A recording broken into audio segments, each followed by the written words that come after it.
And we are live! Hi everybody! Finally back after oodles of tech issues and any number of illnesses within the household. Hi! We're finally back. Good to see everybody.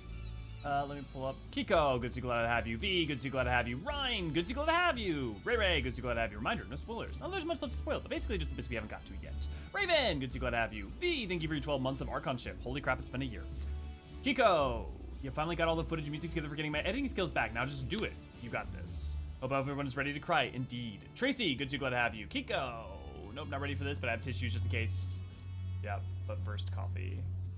Tissues check. Electrolyte drink to replace the salt loss from crying check. Hype for the next cinematic. Let's go. Slides in. Howdy, howdy. Lady, good to see you. Glad to have ya. Okay, guys, how's my is audio good for microphone and all that? How y'all doing?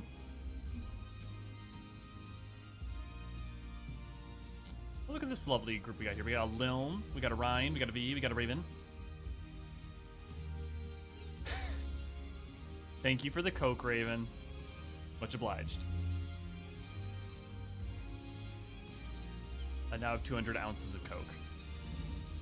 Okay, so for our warm-up today, friendly reminder, last time we were going through the Elpis section, and right before we quit out, we ended right before that one cutscene. So we're gonna do our warm-up though to let people filter on in, because I know last week we had technical issues up the wazoo, and then both on the Monday when we tried to stream and Tuesday when we tried to stream. So no, not the Sea of Stars. We want to go to World Unsundered. Let me restart chat. For some reason it's not updating.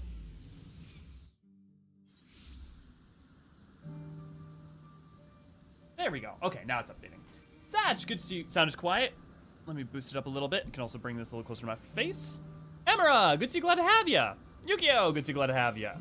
Misako, good to see you. Glad to have ya. Hey, just in time for lunch. Perfect. Sound seems a bit quiet. Okay, is it any better now? Zatch, good to see ya. I guess I'm gonna cry in my sandwich. Audio's good. Audio's good. Audio's out of sync and a little quiet. Okay. Let's fix that then. Let me know, is it out of sync for everybody else? Interesting. That'd be correct.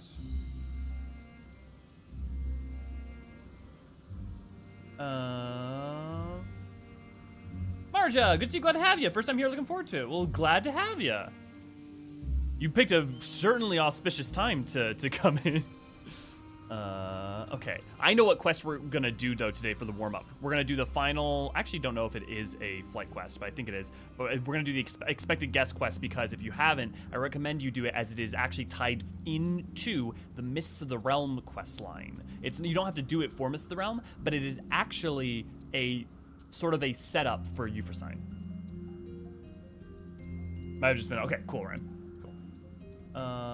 NSK, good to see, glad to have you. Not here, cool, not mentioning you then. Light, good to see, glad to have you. Deathberry, good to see, glad to have you. Hello, hope everyone's having a great day. Joining from work, slow day. Always appreciate you hopping in during work, Deathberry, and always appreciate your well wishes.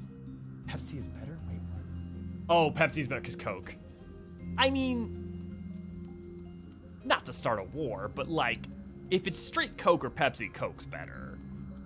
Like, a cherry Coke versus a cherry Pepsi, I will hear an argument for. I think cherry Pepsi's pretty dope, but like straight Pepsi's kind of, not even mid. Oblivion, good to see, glad to have you. Oh no, lag?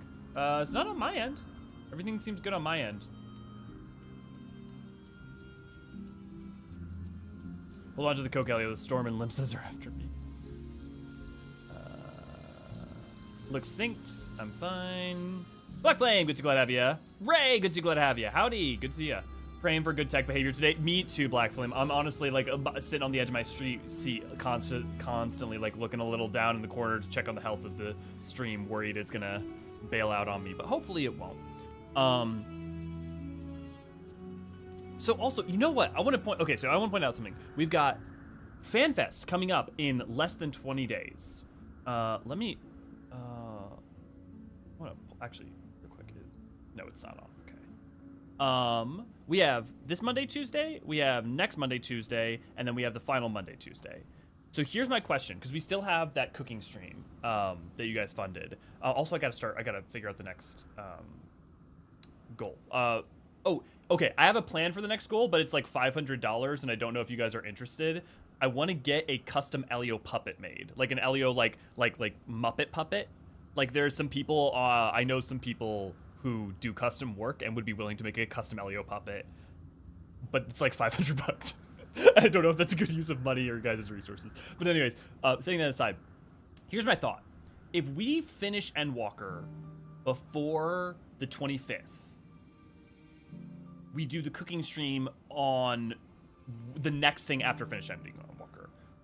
Or we figure out a day before FanFest that we do it. That's my plan for when we do the cooking stream. Just because there's a little like logistics in figuring that out. And if we did it during a normal streaming day, it would work out. Timing will work out better, but we can always do it on a different day if need be. Jer, good to glad to have you.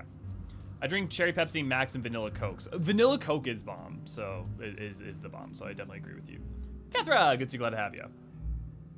The weekend went by quick. Had a 32-hour day while working on a game jam. Oh, okay, well at least it was a good 32-hour day, right, Oblivion? Only if the goal after that would be a Gobby puppet. Oh, Gobby puppet would be pretty. Maybe we have to do a Gobby puppet. Oh, that's tough. Has anyone ever tried cream soda? It's pretty good too. Yeah, we have a lot of cream sodas over here, stateside. So we have.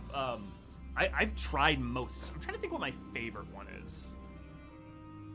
I don't know. I mean, this is technically a cream soda, but the not Spreckers. What is it? Stewart's. I think orange cream soda is fire for sure. Decoy, good to see, glad to have you. Even it looks like you got enough duct tape keeping the stream together so far. Yes. Hopefully everything is fixed up. I also had, so it gets even worse, guys. One of my drives like errored out and went critical, and so like I lost all of my thumbnails and like archival video and everything for the Eorzean archives because I was a dumbass and hadn't had it backed up recently. But luckily, my partner and their husband, who are all lovely sweethearts, went and actually got it fixed, so I was able to get all the data off of it. So we're actually good. Lynn, good to see, glad to have you. Let me turn up the volume a little bit. Let me know if the game volume is too quiet at any point. Cream soda is great. Brand variance aside. Yeah, brand variance is huge there. A&W root beer is where it's at. Definitely can't argue with that. It's good. It's a good baseline. Still have work for another 20 minutes, but hopefully I can pop in and join for things when I get home. Yeah, definitely, Kiko. I don't know if there's a bad cream soda. I've had cream sodas that are too sweet. And I say that as someone who genuinely likes sweet, but there are cream sodas that are excessive. Holy moly, Oblivion. Dr. Pepper and cream soda is my go-to. I will say Dr. Pepper cream soda I find weirdly sweet. But yeah. I used to be addicted to cream soda when I was a tiny Raven. I drank a whole crate of it once in one day and got sick from it. Raven, I have found that if you want to get rid of an addiction to a food or drink, having way too much of it in a short period of time is a very consistent way to do it. Nope, you have not missed the scene, Lynn. We're doing the warm-up quick. So we're going to do the final blue quest. Again, if you have not, I highly recommend doing this quest. And once you do it, if you can go back and talk to this person, and there is a further quest chain that I highly recommend you do if you have not done it yet, especially if you've done Eorzean. There are very explicit ties between Eorzean and those characters. I think it's been at least a decade or more since I had any kind of sweet sugary soda. Misiko, for knowing you, that doesn't surprise me, but also sounds wild. Wild week then. Thank goodness you saved that data. Yes, Kiko, thank you very much to my partners too. Honestly, it was them, because I was so overwhelmed with all the things that had been going all higgledy-piggledy that entire week that I was just like, for fuck's sake. At least you're able to get the data back. Yes, I'm glad that it was all that was good. I mean, I will gladly take things going wrong. If things can get fixed, the fact that they went wrong does not bug me almost at all. It's when things are intractably broken that it's like, oh. Hard drives finally died. Well, I mean, a 13-year-old Linux machine, it gave you its damnedest, didn't it, Kathra? For sure. Cooking hot dogs, any side up, eggs for my brother's lunch. Hey, that sounds good. As a non-US citizen, I have no idea what a cream soda is. Oh. Guys, how do you explain a cream soda? I mean, is it kind of like basically a vanilla soda? I mean, cream isn't really vanilla. It's different, right? But oh, now I need help. It wasn't a basically bad week for you, yeah. How's DP, by the way? He said he was sick. Yeah, DP's better now. Everything's good with Deadpool. He's doing very well. He just had a little bit of an upset tummy at the time, but he's very good. He's been meeting a lot of our neighbors and stuff lately and going for walks, and he's very cute. You ever figure out what was causing the stream lag? No. I don't know if it was ISP. I know that my computer had errored out with that hard drive and had all sorts of issues in its own right. So I assume it was hardware, but I didn't figure out what it was. And basically, turning off my computer and not running it for a week seems to has fixed the problem. Weirdly enough. Okay, I'm gonna get this going real quick. Well, this is a pickle. Whatever am I to him? Please tell me you're here to deliver a message from Cleon. You are a familiar, yes? I'm Elio Forturant, and I guess you could call me a familiar, sure. Azem's familiar. Oh, and I do like the name Elio. But if you belong to Azem, then what has become our visitor from Amarot? He was meant to arrive some time ago. Our wildlife subjects are accustomed to the presence of long-term observers, but when someone from outside of Elpis comes to visit, their actions can be somewhat unpredictable, and occasionally violent. Would you be so kind as to track down Cleon and see that no harm has befallen him? Visitors don't wear masks, so he should be easy to spot. And if you do happen to find him in the process of being mauled, you have my permission to terminate the offering subject. Safety first. One thing I will say about Myra. How do I put this? You will meet Myra at another point in the non-MSQ story. Poor Pupper, yeah. But he's also been really smiley lately. Like, at first I thought it was because it's hot, so he gets, like, smiley because he's panting. But, like, lately he's just been in a good mood, and it's been very nice. It's like ice cream float without the ice cream. Yeah. So, like, a cream soda would be... Yeah, like a root beer float. Like, an A&W cream soda is kind of like a root beer float. Yeah, that's not a bad way of putting it. I think that's a really good way of encapsulating it, Ryan. They make cream soda by adding either vanilla or vanilla substitute. Okay, so I guess I wasn't wrong. It's an almost caramel vanilla. Ooh, that's also good, lady. But see, you're trying to explain what cream soda is. See, it's like, you think like, oh, I understand what this thing is, but it's like having to explain a color, right? How do you explain a flavor that maybe doesn't necessarily have any thing to immediately relate it to?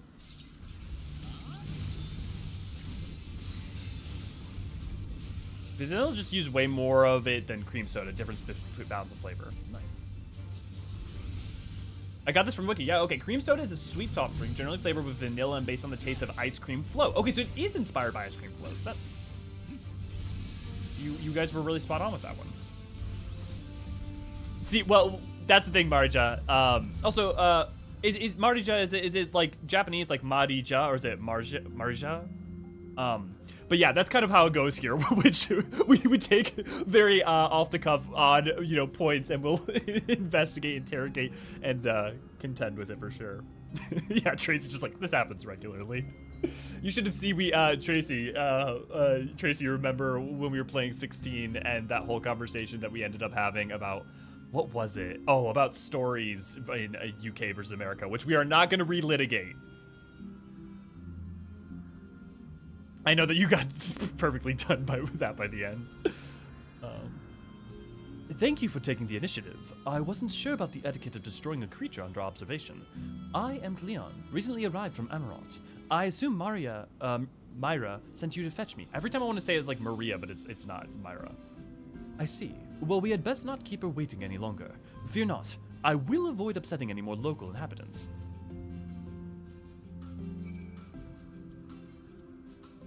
Nope, pronounced like Maria. So like Maria with like a... Is it longer or longer I like root beer, but it's really difficult to find. Wait, it really? I didn't know that was a hard one to find in the UK, Ray. I'm so used to it being like so many versions of it, especially if you're, I don't know about this coasts, but in the Midwest and in the Americas, you have so many options for root beer. It's crazy. This is normal, yeah. All the talk of soda, I had to grab a root beer from the soda fountain at work. There you go. I have no idea if cream soda is an American thing or I've just been living under a rock, but I can't even conceive of what cream soda might be like.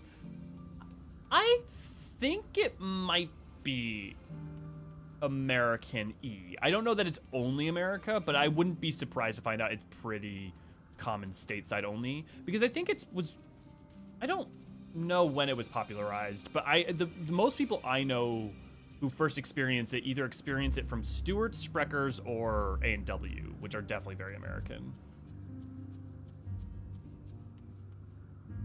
I started many debates about the taste of crystals and chopstones. Speaking of, we got the chopstones all in the background.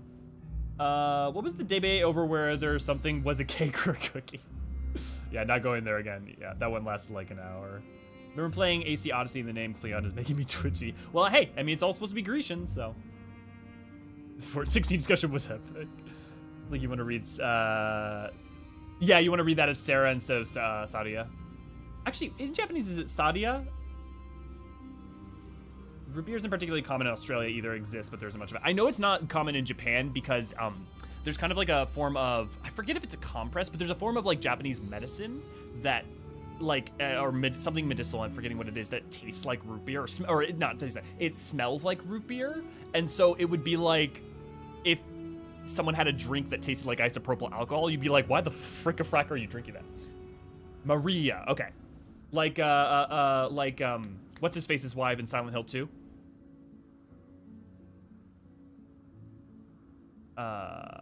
Most of the stun locks are fruit related. Cream soda is a North America staple at least, definitely. Gotta find me cream soda now. Big recommend. My big recommend if you like orange at all. I usually hate orange as a flavor, but the Stewart's orange cream soda is.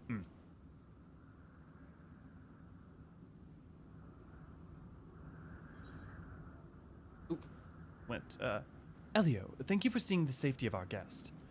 Indeed, my hesitancy to act would have ended poorly had your messenger not been there to shield me. And I am certainly glad that he was. Now, shall we proceed to the business of the day? I believe you had some concerns regarding your personal creations. Yes, as embarrassing as it is to admit, I was worried that the concepts I registered with the Bureau of the Architect may not be fit for release into the wild. Oh, you needn't feel embarrassed. You wouldn't be the first visitor we've had who's expressed difficulty in helping their children leave the nest, as it were. We can look in on them right now, if you like. I should like that very much, but I do have one request. When you swooped in to rescue me from the beast, I was treated to an impressive display of battle prowess. An entity with your strength and instinct would be perfect candidate for evaluating the worth of my modest creations. I must insist that you join us. What a fascinating notion. Yes, I quite agree with your assessment. Then we'll all go together, whenever you're ready, Elio.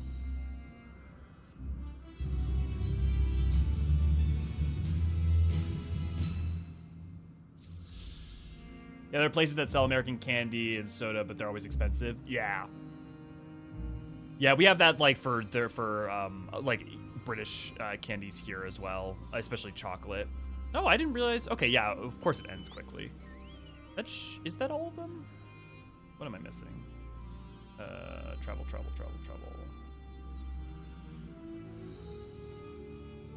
Oh, I just didn't get the currents.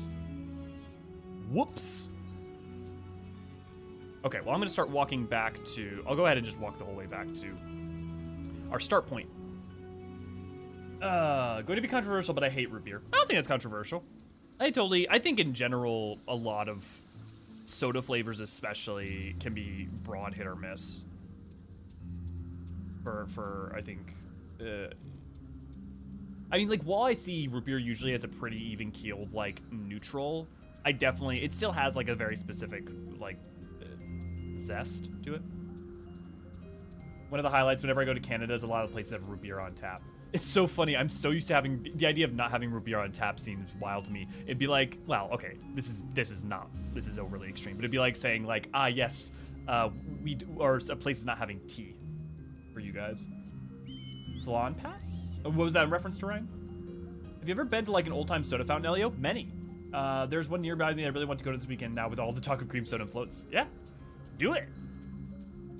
Now's as good a time as any. Oh, fun fact. So, do you guys know one of the main reasons that soda became popularized stateside? Well, actually, let me phrase that. Not soda. Carbonated drinks became popularized. Des, thank you for the 10 months. Good to see you. Glad to have you. Why so many carbonated drinks became popular stateside in around the turn of the century. I believe it actually might have been early 20th. But there's actually a really interesting reason as to one of the reasons that happened. All root beer is a form of sassafras tea with carbonation. Oh. Yeah, I guess it is sassafras. Okay. Not for everyone, Tracy. You're right. I think a lot of people have the same opinion on root beer. Yeah. My friends in New Jersey love this stuff. Yeah. I only have root beer as a float. I mean, look, root beer as a float is its best form, so I can't argue with you on that. Orange cream float. See, maybe it just goes with like my not liking fruit with desserts, but like I don't like I'll do a Coke float, I'll do a Dr. Pepper float, but any fruit, I just don't want fruit with my ice cream. But granted, I also drink Coke and sake together, so I do weird stuff to compress the smells like Dr. Pepper. Ah, okay, interesting. On tap drinks are relatively rare here. Only Subway really has drinks on tap. That's wild. I like everywhere in the States like has stuff on tap, like as just like a norm. The only on tap style drinks and locations I even know around me are for beer, cider, mead. Yeah. Sorry, when I'm thinking on tap, I'm also including soda machines in that. I guess if you disinclude that, I would still say most places. But then again, I'm also used to the Midwest, which has a lot of availability. You like go to places where, so for instance, you'll go to like any of an infinite number of bars that exist in Wisconsin, and you will like they'll have like sodas on tap as well, in my experience. Okay, but so real quick, Tracy, thank you for the 12 months. Oh my God, it's been a whole year. Deathberry, thank you for the 10 months. Enjoy your Archon ships and emotes if you guys want to use your favorite emotes real quick. But so in New York, I believe, or at least on the East Coast, there was a lot of marble used in construction. And so one of the things that's really interesting about marble is that when you construct in buildings with marble, you have to cut a lot of marble, and there ends up being a lot of marble dust as a byproduct. Now, the easiest way to get rid of marble dust, the byproduct of breaking it down, creates an enormous amount of CO2 as a byproduct. So they had all this extra CO2 that they didn't know what to do with, so people just started doing weird shit with it. So soda jerks would do things like put carbonation into their soda, like into the drinks, because fuck it, I don't know, like let's try weird shit. And that's one of the reasons that over time it became one of the many reasons it got popularized. Coca-Cola, when first invented, was laced with actual cocaine. Yeah. Can you lace a drink? Is lacing by definition do you only lace a solid, or can you lace it? Because you would say spiking, right? But is that just like a general norm, or is there like actually part of the definition of lacing that does that? That's probably another one that's super yes or no for people. Yeah, I like that, but no one else says. Yeah, I think it's definitely in that same camp. Soft drinks were a medicine for many different ailments back then. Yeah, definitely they were a pseudo cure-all for sure, right? I had a drink float while, not maybe Coke and sake. Coke, okay, you think I'm crazy, but 2/3 Coke or 2/3 Dr. Pepper and 1/3 sake is a delicious drink.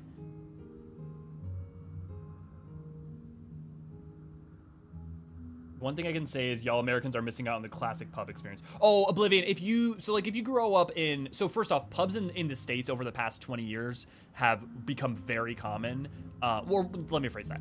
Pubs in the Midwest in particular, but also I think throughout the States, have become way more common over the past 20 years. And if you grew up in Wisconsin, primarily like I did, I was used to having pubs and bars around me all the time, and that experience. But you're right, like the UK pub experience is, and that like the casualness of it is lovely.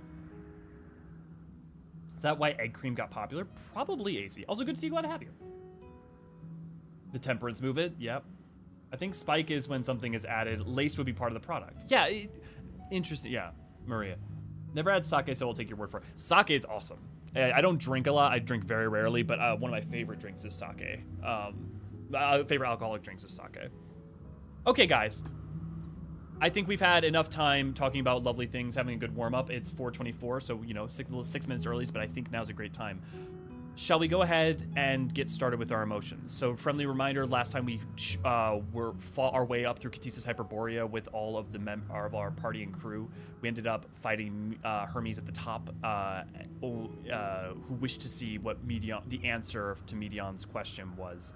And Medion, because she is an Entelechy, because of what she is, can't necessarily resist the deluge of negative emotion. She's like not just like generally affected, but inexorably affected by that, and all the negativity of her sisters and what they experienced out there amongst the Sards, the death, the horrors, the nightmares, the pain, the sorrow, all of that basically flooded back into her, causing her to basically become an epitome of the end, ready to deliver utter annihilation to all that is in the universe in order to save it from suffering. You know, the solution is to end it all. But yeah, and so luckily we and Vana were able to escape Kairos, which Hermes used in order to try and erase everyone's memories because Hermes wanted to see one way or another if man could defeat what Medion's plan was, then man undoubtedly had the right and the ability to exist. They've proven their worth, and if they failed, then they lost. And one way or another to find out for it to be even and fair. Luckily, we and Vana escaped Kairos's machinations, so Wall, Hythlodaeus, and Emmett forgot us completely. They our time together completely. We and Vana remember. It's also worth remembering that the magics of Kairos affect the soul. And so when someone dies and is returned to the ethereal sea, their memories are returned to them. Oh. Infinite, good to see, glad to have you.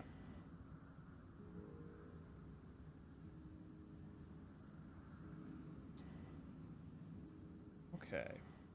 Really dumb thought of the image. Yeah, I mean, like, look, the End Singer is not entirely dissimilar than, like, Slaanesh.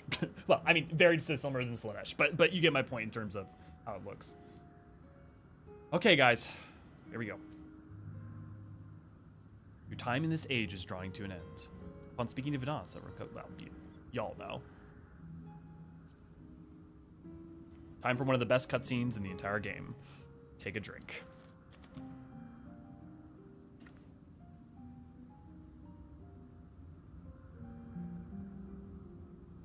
So, it is within. The portal that brought you hither, and will take you home.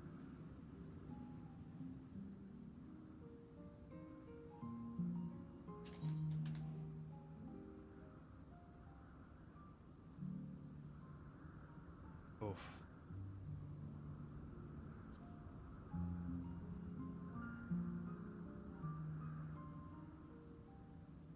I suppose this is where we part ways. May you and yours emerge triumphant. Make use of the knowledge you have gained, that your days in Elpis and our friend's sacrifice be not in vain. With Meteion free to pursue her designs, 'tis only a matter of time until the final days are upon us. We must be ready. From fortifying our defenses to securing our escape, there is much to be done. In spite of this, we cannot allow the report that set this calamity in motion to become common knowledge. Were the masses to learn the fates of the other stars, I fear the situation would spiral out of our control. I must carefully consider who can be trusted and bring them into the fold. Her convocation of 14, the 13 others. Ordinarily, I wouldn't hesitate to call upon the 14. However, it was the desire for a fair determination that drove Hermes to attempt to erase our memories. And were he made aware of his actions, there is no telling whether he would remain a friend or become a foe. Alternately, we might try to alienate him from the convocation. Yet in doing so, we would deprive ourselves of a brilliant mind who would be invaluable in the crises to come. Quite the dilemma.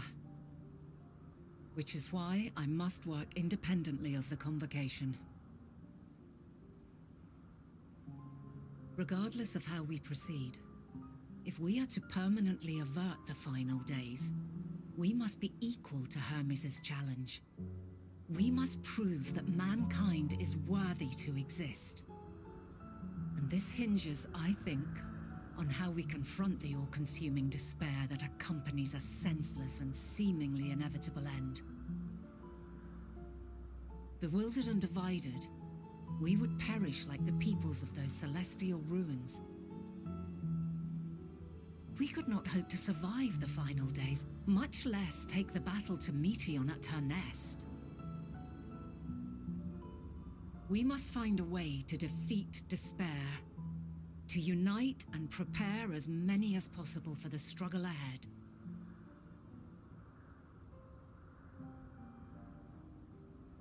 Heavy will weigh the burden of guiding this legion of souls. Yet I have faith in mankind's potential. As long as he believes in himself, there is naught he cannot achieve. So I will not give up on him, on us. You may find your world to be very different, or perhaps the erasure of our friends' memories has sown the seeds of a conjunction between us. We cannot know until the moment is at hand. So she doesn't know how time's going to play out. Best, taking naught for granted as I walk my path.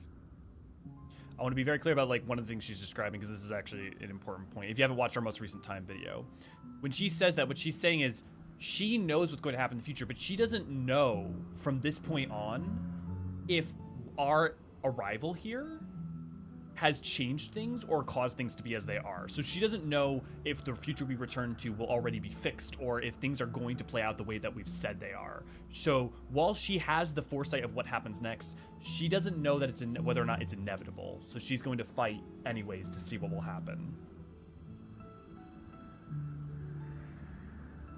Yeah, that's only after the sundering, though. And I pray you walk with me to the end.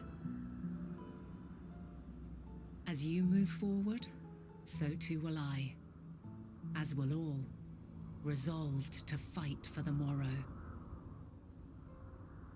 And when mankind has found the strength to stand against despair, we shall silence the song of oblivion. She who sings it will learn our journey is far from over. This I promise.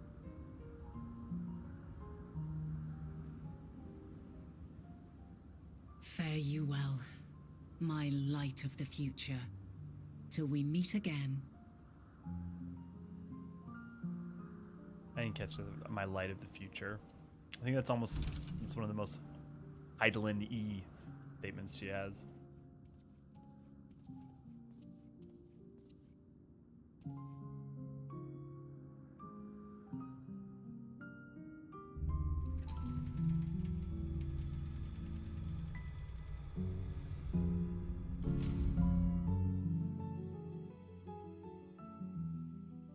Return to the future. But we bear witness to a moment in time.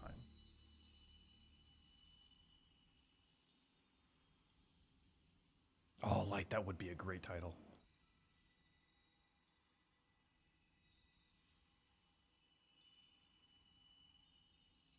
From this day forth, I shall strive to bring honor to the seat of Vandania.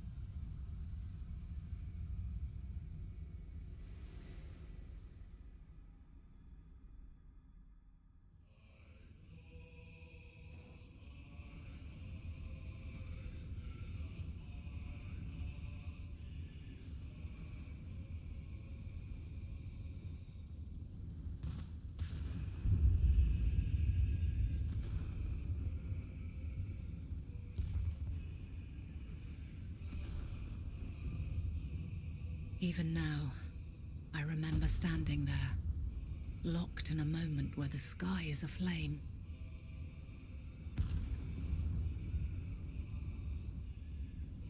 Where stars fall as tears, and screams darken the seas. where resignation rots the trees.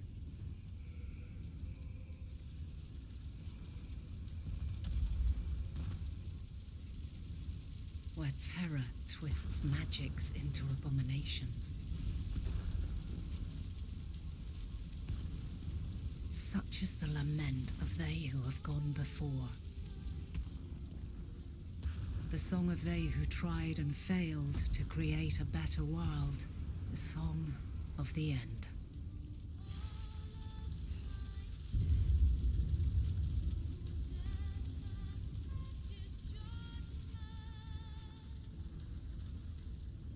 That which hides at the edge of the universe is no longer Hope's creation.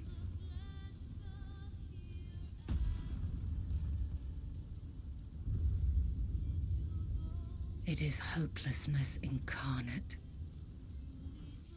Hydaelyn is saying goodbye to go become part of Zodiark. That day, mankind saw half of its number sacrificed to bring forth Zodiark.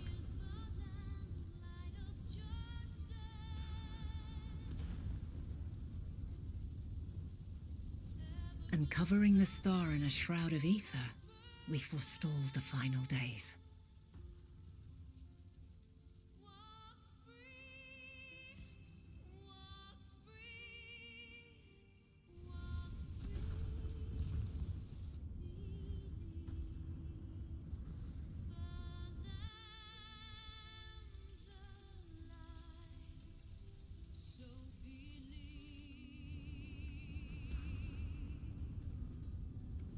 Yet the cries echoed still. We wept for innocence lost, wailed for death inevitable.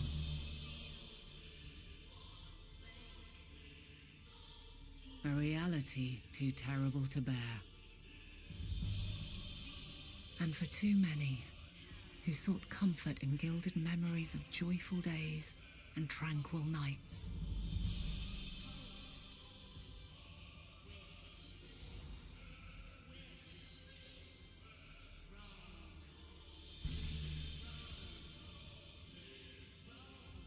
This is all wrong. Why must we suffer so? It needn't be like this. No. There must be a way to restore things to the way they were. To reclaim the perfect paradise we once had. No, my friends. Suffering exists, and we cannot pretend otherwise. No civilization, however great, could eliminate it. If we would live, we must accept it as our constant companion. Let us not seek to forget this tragedy.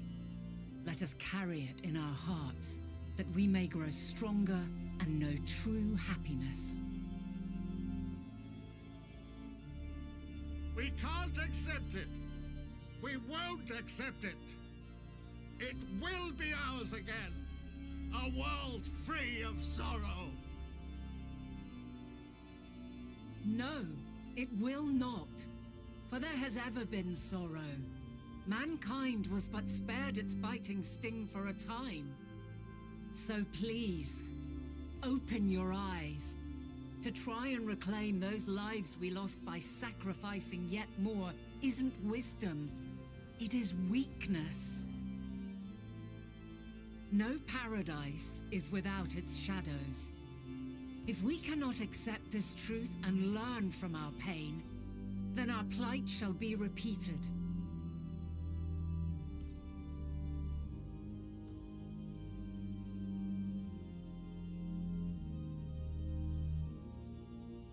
They couldn't accept it, so they give themselves onto Zodiark.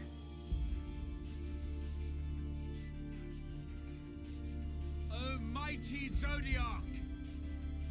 God, born of our boundless faith, we bid you, hear our prayer. Accept this offering of lives, and deliver unto us the lives we once had. Deliver unto us the days of old. Days when the star was a font of love, and we knew naught but bliss.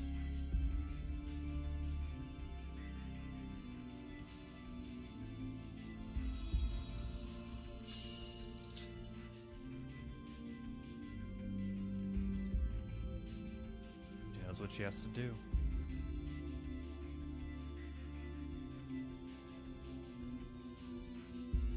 You would destroy it? Our beautiful world?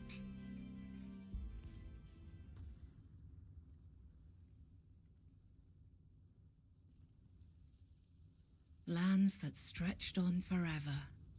Skies one could drown in. The heartbeat of nature, silent yet strong. And amidst it all, a people. Beacons of light and life. Laughter that warmed my heart like naught else before. They are my meaning and my purpose. My love.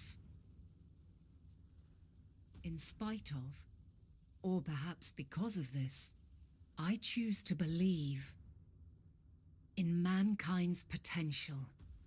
In his ability to find a way forward. An absolute proposal of faith. So let there be no way back. From that temptation, I sunder us. No more shall man have wings to bear him to paradise. Henceforth, he shall walk. Fuck! What a fucking line! Oh god.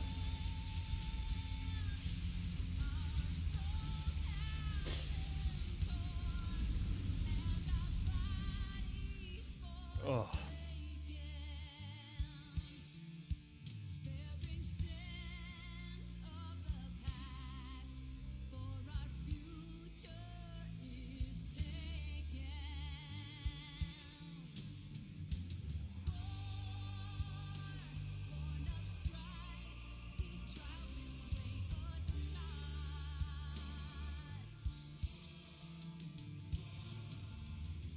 All is excruciating pain.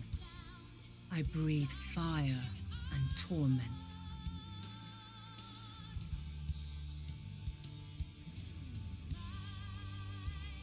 I birth a world of suffering to mire and plague.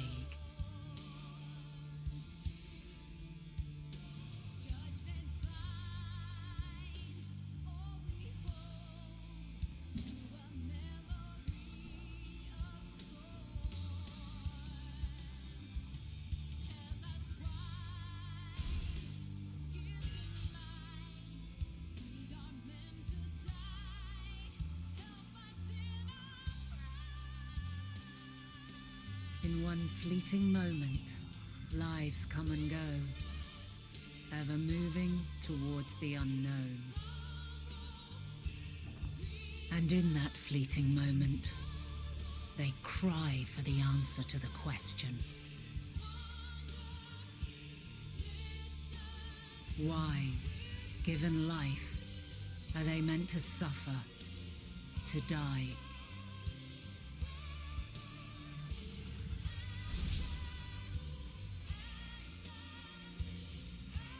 As fragmented, 12. imperfect beings, yours is a never-ending quest. She carried on for 12,000 years. A quest to find your purpose, knowing your end is assured.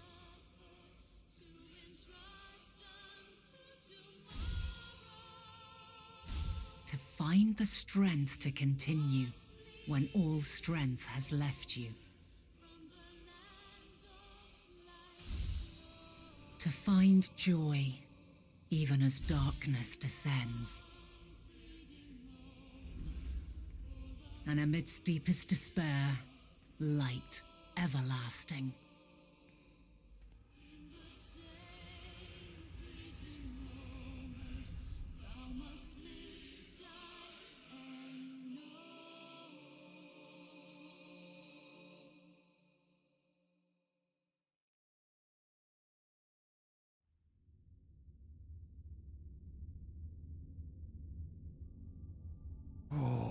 conjunction has begun to form, an intertwining of your time and mine.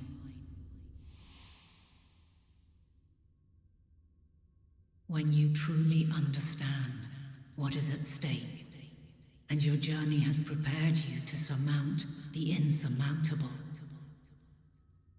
then shall I honor the promise made in another time, another age.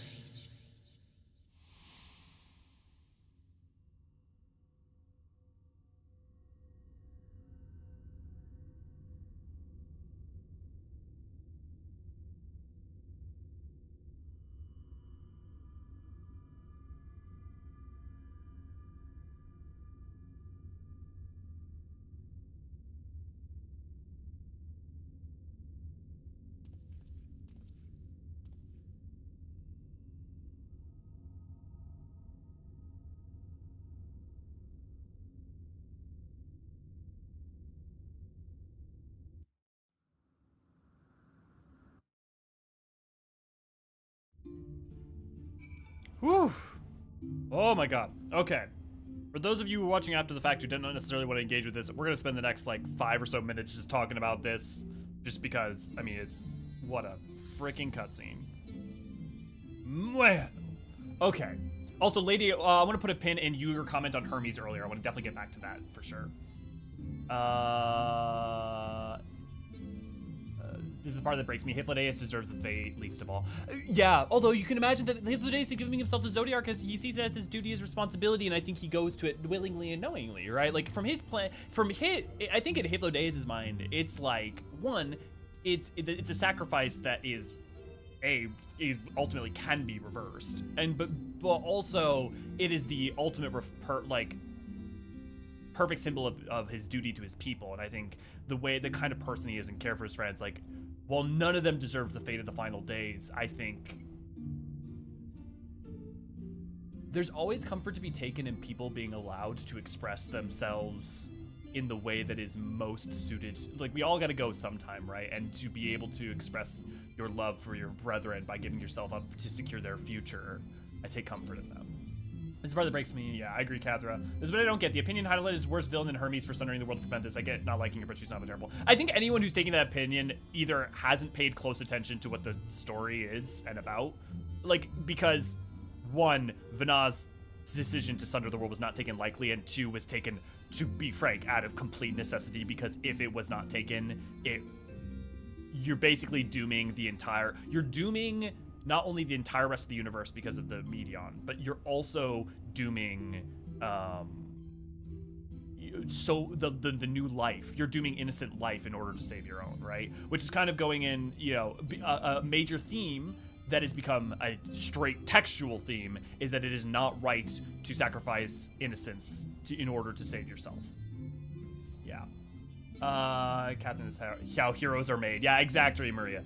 The song always hits me emotions. Yeah, me too, lady. It took half the planet to create Zodiac. How is Hydaelyn was created with 12 people and had equal power? So they actually do address this. So it's not that Hydaelyn has equal power. Hydaelyn is weaker than Zodiac in terms of raw power. But what Hydaelyn's specific capacity was is that Hydaelyn had the ability to sunder. So the thing is that Zodiac wasn't immediately used against her effectively, and she didn't have the power to beat him. It's not that Sundering beat him because she was more strong. Sundering was basically a rock, paper, scissors. It was a scissors to his paper, like, specific thing that could be used to split it up and break him. And then by not only breaking him apart like that, and then securing those parts in the moons, all that power was severely limited and bound, right? But Hydaelyn v Zodiac, in a straight match, Zodiac wins, full stop. How many times can a heart break, Emmett? Yeah, you know what's sad but true. A lot of people in real life can't handle the hardship of life. I think that's why that scene's good. Right, here's the thing is that I think we can all agree there's a lot of people in the real world, maybe even the majority of people in the real world, who would empathize and put in that situation if they lost their home and their paradise and and all the people they loved and they had the power to bring them back. What wouldn't they sacrifice, right? There are people, you know, like, I think you can be sympathetic that I think some people would willingly sacrifice others in order to save the things that they love. I think Shadowbringers played with that, right? With Emmett, you know? I have expected here to say it is ignorance because of answers blaring in the background. Yeah. To damn another to save yourself is not a solution. 100%. Like, yep. She didn't have equal power, but I think she created with half of the half that remained, if I recall, not the 12. She's created by the 13 other members of her convocation. The 12, those who were the 12, who become the 12 effectively, and the Watcher gave their physical selves in order, and all of their aether to her in order to create Hydaelyn. And during that time, yes, she already has the power of Hydaelyn. You'll notice that the way that that scene is manifested, it's not clear if the entirety of that scene is in totally literal. For instance, obviously she's walking through all of it, but Zodiark was already created and created the ethereal shroud, even though we just saw Hythlodaeus walking away by the time she gets to the end of her walk. So like, I don't think that those events are literally exactly how everything played out. The other thing is that it's possible that she did not necessarily, once having the power of Hydaelyn, manifest it outwardsly straight away in terms of like her physical appearance. The same way that Ysayle, for instance, can turn off and on her Shiva form. Similar idea. Or that, or the way that ancients can turn on, like Hermes can turn on his, form, Hades can turn on his form, all that. Very true, because we sold the myth that happiness is all, it's be all and all, FFXIV is profound, yeah. It engages with that, something that I think is very human, right? This is part that hit me hard, where they call upon Zodiark anyways. Yeah, exactly, Ryan. But it's true. I think like the thing that's powerful about that moment is the reason I find that moment powerful is not because it's like, oh, the people ignore her and isn't that sad. I mean, I do, don't get me wrong, but it's also because I believe it feels real and human. I believe there are people who would do it, and not people who are villains or monsters or evil, but people who cannot contend with the loss of what they love. A world without pain, sorrow, loss is a world in apathy. Yeah, this is a pretty sword. Yes, I actually have a model, a 3D printed model of her sword downstairs. It isn't painted yet, but I can go get it here.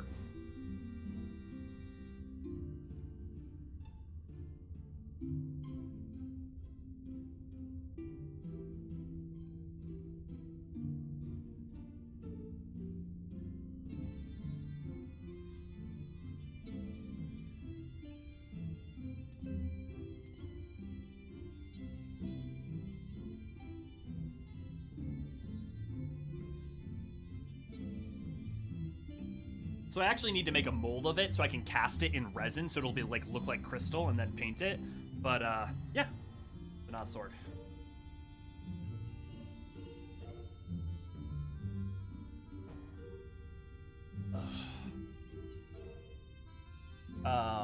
Eventually, yeah, you can get yourself an Endwalker EX. Yes, if you do the EX with a certain one. Technically, we haven't got there yet. The Matrix also had a similar thing happen. Yep. That people wouldn't accept the... Well, it's kind of the other way around, right? Because in the Matrix, people wouldn't accept a perfect world. But definitely, the half, the remaining half went to Zodiark to get life moving again. Hydaelyn got the few who joined up with Vanilla. Yes. Yeah. Henceforth, he shall walk. Yeah, what a line. True, though, the kind of the... Yeah. Answers playing during this scene is so good. Well, especially because what I fucking love is that if you pay attention to Answers when it came out with The Realm Reborn, the fundamental... Answers explains what it's about, right? And so Answers playing in the background is not only like, oh, it's auditorially perfect and but literally everything Answers is about as a song is what that scene is about, right? And so it's perfect. Oh. At least 12, they never say just how many. So 13, yes. So the Watcher also gave themselves, her convocation of 14, including herself, all the 13 other people in it gave all of themselves to her to create Vanilla, to create Hydaelyn. Yeah. She then created a replica of her friend, one of her friends, who became the Watcher. If you, we have Ray, if you want to link it, we have a reading of the short story about this that will explain exactly how all of that, what happened with that, and who the Watcher is. We have a reading of that for Ray if you want to link it, or V if you're here. I mean, there's a prototype iteration of the Matrix. Yeah. One of the things I really love about the scene is how few scenes in 14 where it's not showing the literal events. Yeah, it's very metaphorical in some ways. Yep, that's the other way here. The ancients wanted no suffering. Yeah, and as we saw with one of Medion's reports, right? There was a world where they had a perfect world, and then eventually life meant nothing and they just died. They just let themselves die because it was like, well, life is too good. There's no point. Nothing means anything. I guess we want to die. And maybe we'll see more on that later. We count Emmett's tale and reincarnation as canon. Sundering wasn't pretty, and that's not even mentioning its consequences at all. But it was needed. But it needed to be done. Yeah, definitely Infinite. I can't imagine how much it kills her to be witness to the millennia of mankind's suffering, right, AC? Knowing that it was the right thing, but knowing that she's the cause. Her choices led to this suffering. My life is a riddle to bear rapture and sorrow. Yeah. Yep. Yep. Yep. Oh, A3, good to see, glad to have you. Sorry that you joined late. At least you can scroll back. Find joy even as darkness descends amidst deepest despair, light everlasting. So at the moment we Sunderers were meant to infer she's already Hydaelyn. Yeah, so we talked about that. You think she's supposed to give the image of an animal struggling? Oh, yeah, no, I see that like as accruing sorrow and despair and pain around her, but still not stopping her from carrying on. I see that as very metaphoric, but I think that's one way you could read it. I'm not cooking with onions. Who's cutting onions? The last layer gives me chills. Answers give me everyone who plays it with the scene together, yeah. I know I should not be comparing Emmett to Vanad, but for some reason Vanad's fate seems worse, seeing her light nearly extinguished by average. Yeah, it's interesting. I don't know I would say either of them necessarily whose fate's worse, but I think they're both hard. I think the thing is that Emmett's fate, I think, is in some ways worse because Vanad, I think, arguably has more suffering, but like don't compare suffering, but her path is known. And she knows she's kind of walking the right one, and has an end state that doesn't have any that isn't necessarily morally ambiguous. Her sin's more of the original sin, whereas like the original sin to sunder at all, whereas Emmett's is every step along the way, all the lives he's willing to take to save his friends, you know? Yeah, damn Onion Ninja. Some characters we knew had one fleeting moment when Brita harsh font. Yeah, exactly, I see. And then Vanad Hydaelyn had to wait 12,000 years for her co-conspirator to be born, knowing she had to bear her burden alone for that long. Yep, exactly, Lynn. Hey, Jackson! Good to see, glad to have you. Truth about the Sundering, given the world's possible hand, Hydaelyn does the only thing she can, knowingly causing the greatest calamity in effort to stop a never-ending loop of sacrifice. Yeah. Well, not even just that, but also basically the annihilation of other life because of the Endsinger, right? Can someone explain to me step-by-step the plan for the Ancients? What do you mean the plan for the Ancients? Those who were creating Zodiark? In our journey, it was like tempering a blade. We had to do all the things and answers to be strong enough to face. But yeah, my mother would slap me upside the head right now if I didn't. Another to bring her back. Yeah, exactly.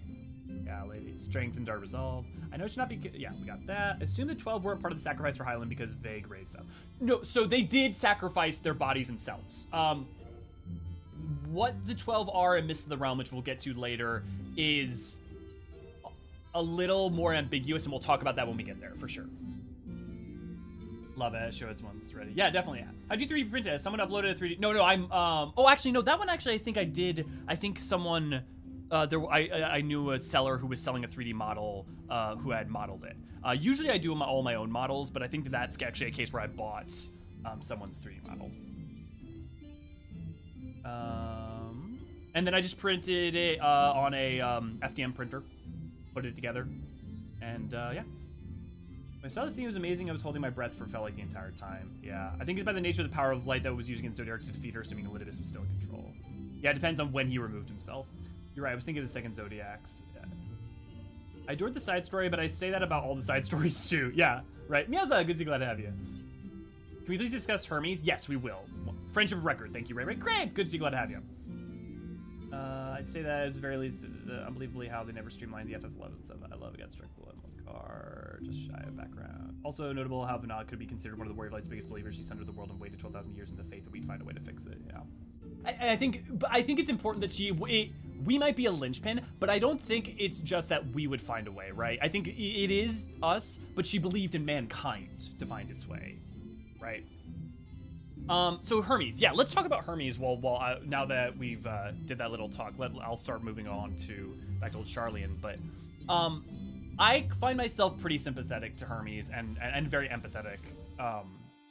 Yuki, what did you say? Recently, someone made a video causing a bit of a Hermes discourse, saying he was rather selfish for imposing his view on life onto the entire universe as a selfish act.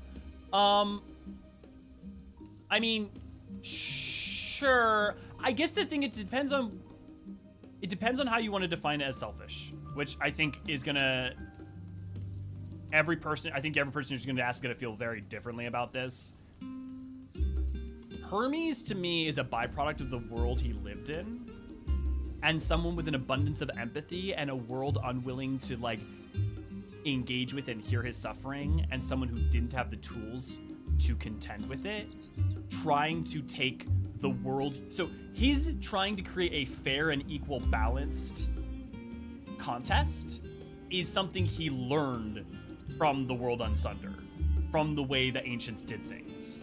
Like, him reacting that way is mainly because he was forged that way, right? It's the same way that, like, Amon is very similar to Hermes in so many ways, but he's awful and sadistic and terrible, but because of Alag. He ended up that way because of Alag, right? Like, his context greatly shifted the realities of him. And so his abundance of empathy causing him to not know necessarily what the best course for mankind was. Were we deserving of being, like, is the best course us to be deserving life, or is the best course to effectively end it all, like Medion's saying, especially with that being the answer? I find myself sympathetic, even if I vehemently disagree with... Because, like, his conclusion is not mankind should burn, necessarily. His conclusion is, this is now on the table, right? Hermes is blinded, however, leading a narrowed vision. Yeah, but, right, it's like, the thing is that it's not even that he was blinded, it's so much that he never could see because of his context. And so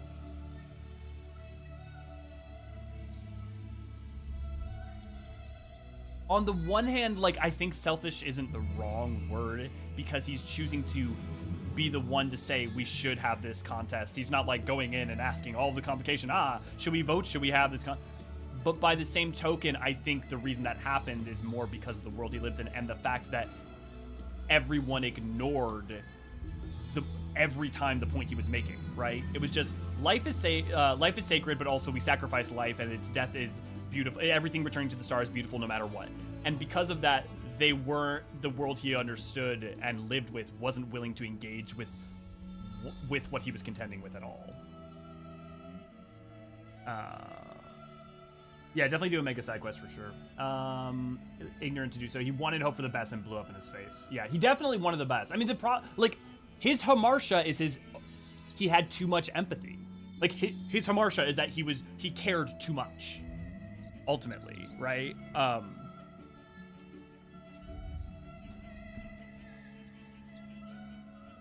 Oh no, Kiko. Well, welcome back.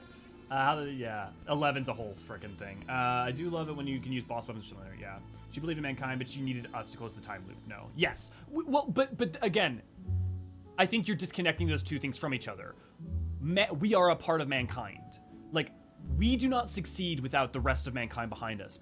All those people who helped us along the way, all the people who gave us, all the people who are the Scions, our allies, the people who fought for us throughout Stormblood, throughout Heavensward. Like, mankind did this together. We may be the tip of the spear, but the spear doesn't go anywhere if it doesn't have a haft, if it doesn't have a main part of the blade, right?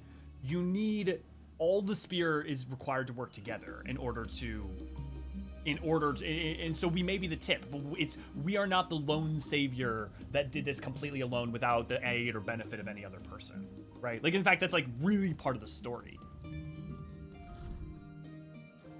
Mist Realm connected Elpis side quest later. Yes, we're definitely going to do the Mist of the Realm. We always do all of the Alliance raids and all of the raids once we finish the MSQ. She believed in me. Thankfully, I was stuck in the shade. Also excited to have made it to the stream. I was walking back from the grocery store. I'm creating. I'm glad you made it. I mean, I think Hermes was selfish. The things he did at the end of Elpis was wrong, unarguably, but throughout the entire scene, you know why he's doing it. Your emphasis, even if you know it's bad.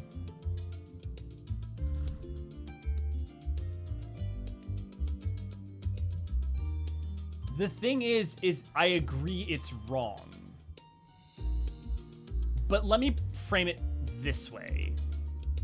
Hermes is actually being way less selfish than Emmett Selk is being in Shadowbringers. And I think part of the reason people criticize Hermes more than Emmett Selk is because Emmett Selk is fun and charismatic, frankly. Emmett Selk knows exactly what he's doing, willingly is like causing genocide on mass levels, and also causes pain for the fun of it sometimes because of wanting to save people he loves, right? Hermes is saying, we are gonna have a contest, mankind wins. And if mankind fails, and either way they were supposed to win or supposed to fail, and I don't know what's right, but let us have a contest where mankind actually has to engage with this, instead of ignoring the plight of all the life that it's willing to like just destroy with how the ancients function. If that makes sense. Like I think Emmett Selk to me is pretty inarguably actively being more selfish in it, whereas Hermes is trying to in his mind be as impartial as he can be. But I think you could also argue that the important element there is that, yeah, his need to know, have an answer drives it. The fact that it comes from a place of him struggling with the loss of life in the ancient world is a personal motivation and therefore selfish. But it's also important to point out that the fundamental problem he has with the way the ancients treat life is something that will never solve itself. Time doesn't move forward for the ancients. They're effectively immortal. And so there's no way for there to actually be closure around that, or for it to be contended with, and this is kind of an act of desperation. But yeah, thinking about it, the idea that Sundered Fandaniel would relate more to his life as a Mon than memories of ancient Fandaniel probably never even occurred to Emmett. Yeah, well, because of how few memories of Hermes were left, and also the amount of personality, and yeah. I mean, the important thing there, right, Lynn, is that the convocation crystal of Hermes had so few memories of, had so few of his memories anyways that Amon's personality could win out. I seem like a scientist stuck alone in his lab and not interested in engaging with peers. But the thing is that if you read like his short stories and like his time in Elpis, like being the like runner of Elpis, he likes people, he engages with people, but he struggles to because no one around him is engaging with the point he's making about the fact that if we're like, oh, this animal doesn't work, okay, no, gone. Like that, they're just willfully ending lives in that way, right? You can see from it. Let's put it this way: intelligence isn't the same as wisdom. That is fucking true. Yeah, that is very well true. Also, empathy doesn't mean losing yourself. That's where he lost his way. Yeah. But I don't think he lost himself. I think he had so much empathy and cared so much for this life and felt that people were not respecting or caring for that life, that he needed an answer to maybe if other people had different ways of living or different ways of seeing the world, right? Are the Metei just victims of his mistakes? I think the Metei are Metei victims of mistakes. I think that wouldn't be an unfair statement. But I would say victims of earnestly made. Hermes was coming from a place of seeing the best in things and trying to envision a better world and trying to reach out and connect. And because of that, ended up being a mistake. You know, as Emmett Selk put it, the question was flawed. That the Metei end up being the victims of. So, like, I think you absolutely could frame it that way. But I think it is important to say that those mistakes are not willful and came from the best intentions, right? I'm not sure that for some people, I don't think that. Some people, ultimately, the ends are what matter, right? So I don't think that changes it, but I think that's important. Thing to remember: if we are the warrior of light, we guide others, yeah. Shame Hermes' idea of fair and balance got a bit off after his Joker moment. It isn't like his game was a good test of the things he was after, like a shift of ideals wouldn't have saved it. I'm not sure I fully follow. Idea of the fair and balance got a bit off after his Joker moment. It isn't like his game was a good test of things he was after. But it is, I guess I would say it is, though, right? Because his game is a test of mankind's inherent ability to do it. Not can mankind intellectualize and create a solution and knowingly create can mankind go battle Medion, right? The question is, can mankind by their own volition overcome?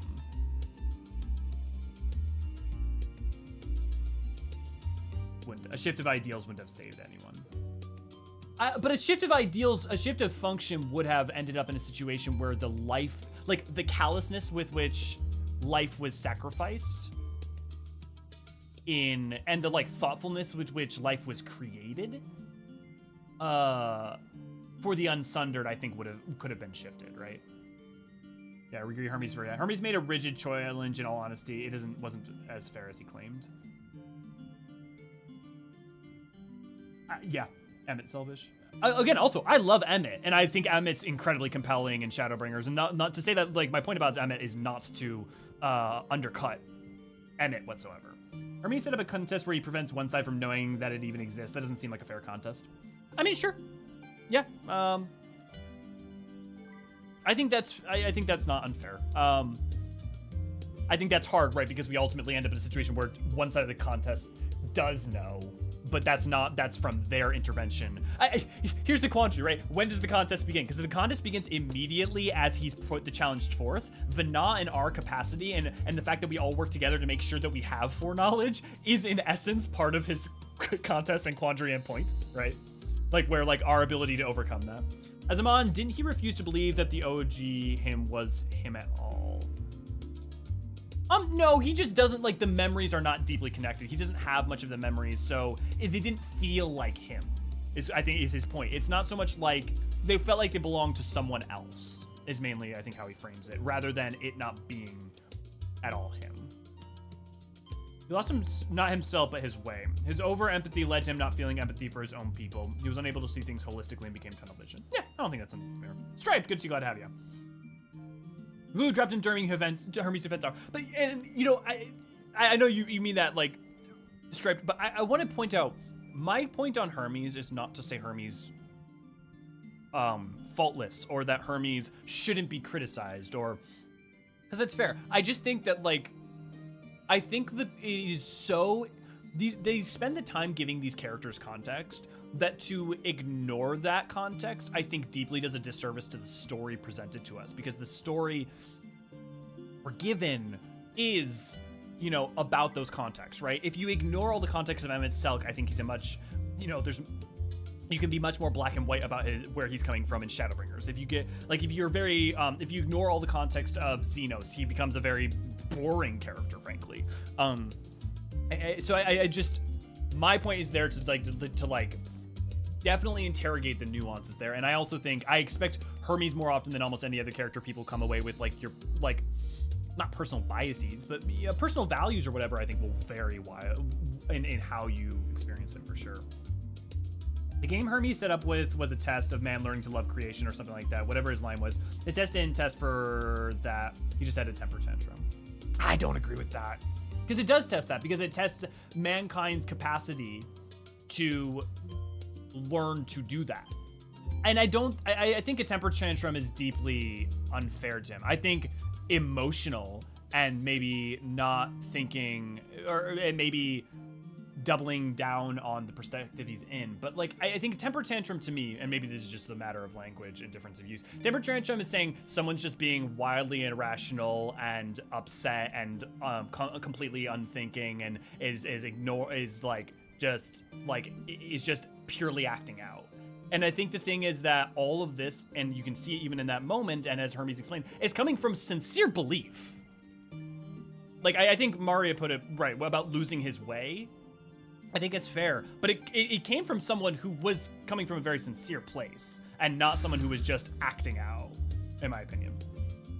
Yeah. The point that Hermes' selfishness is kind of a universal trait for the ancient society is very well made. Even Vana is guilty of this in a way. Yeah, I think the thing about the sundering is that, like, Vana's kind of backed into a corner, but Vana also makes a choice to say, hey, the right way is to not sacrifice. Like, here's the reality that you can put up against her. Let's say there was a billion life forms on the planet, and that the new life that was formed, the ancients were going to sack 500 million of them, right? Is it better to sacrifice 500 million innocent lives to bring everyone you want back and to have a perfect paradise for a time?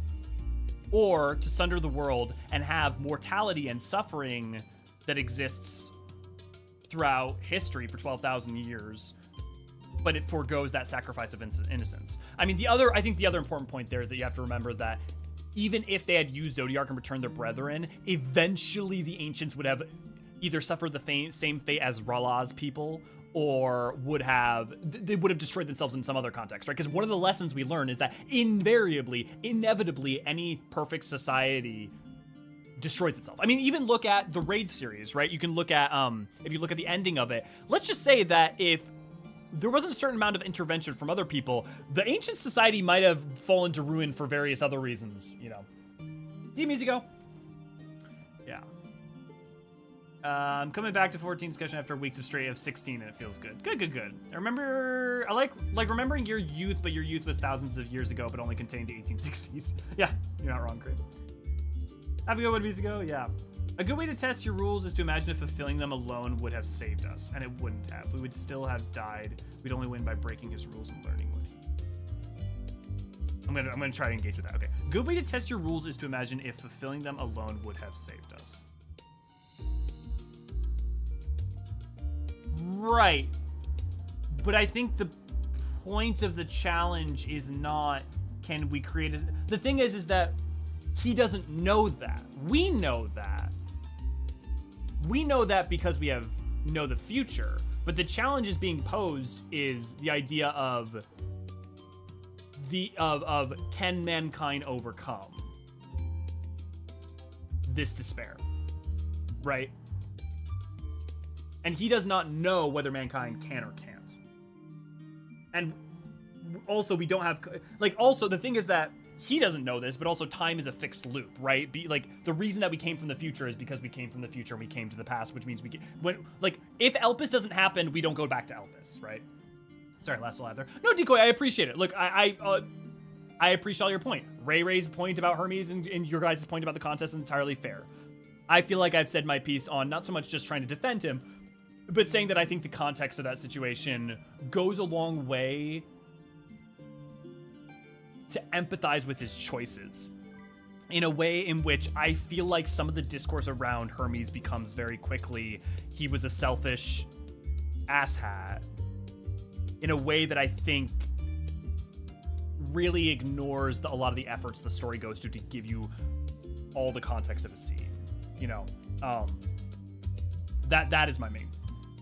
Yeah. Question. Dynamis doesn't create emotion, right? Correct. Dynamis is affected by emotion. It just reacts to emotion. Yes. Wouldn't that prove that the ancient world already had despair and that's Hermes' point?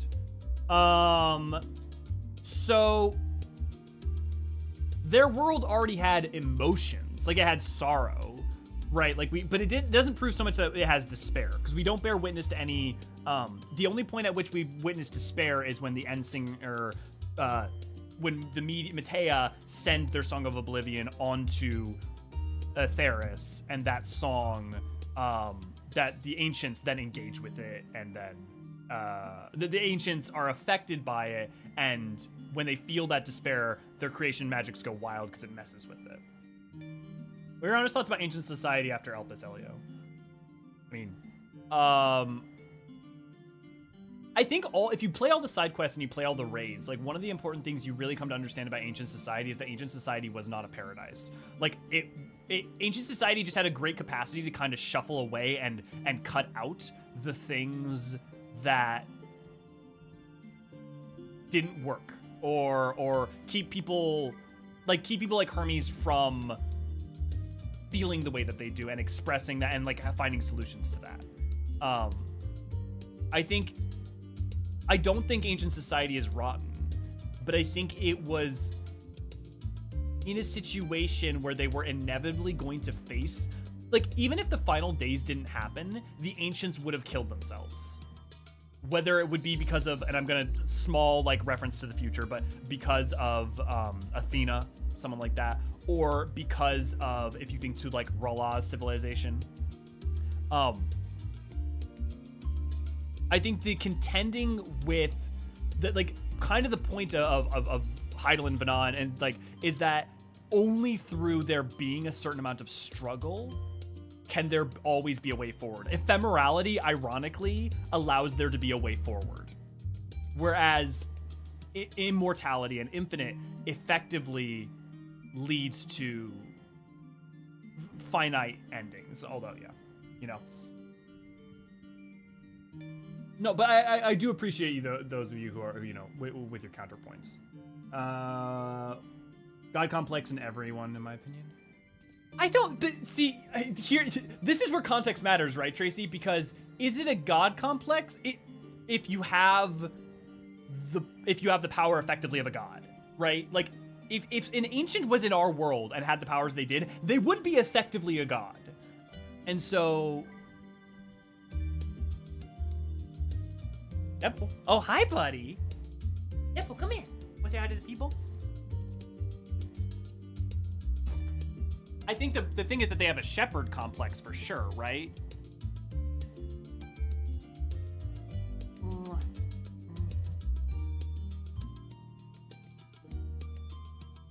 Oh, there you go, bud. I'm glad we're taking the time to discuss this though, because I think it's really important. I think it's one of like the more important quandaries in the game. Not Hermes specifically, but all the stuff around it, right? Speaking of Dynamis, I did a dance request, and its connection to Dynamis is questionable because creatures that spawn from negative emotions are called ethereal manifestations. So it's like some type of dark thoughts aether. So it's important to remember that emotions can affect aether too. So like just because anything is emotion related does not inherently mean it's Dynamis related. It can be, but it's not like, oh, Dark Knight's a Dynamis class because Dark Knight uses, or like Warrior's a Dynamis class because it uses anger, right? God is a relative idea. If everyone is God, essentially nobody is. Right. Let me put it this way. Athena definitely has a God complex, right? But I think the thing is that let me put it this way. Hermes is making a choice for all of mankind about the contest, but the ancients are all making that exact same decision for all the life on Atheris. Right? If you're not an ancient, they get to decide what's best for the star. They get to decide whether you're destroyed in an instant or kept around, and whether or not, for instance, for most ancients, whether or not you are just ultimately going to end up being used as fuel when the final days happens in order to bring the people they love back and the people they prioritize, right?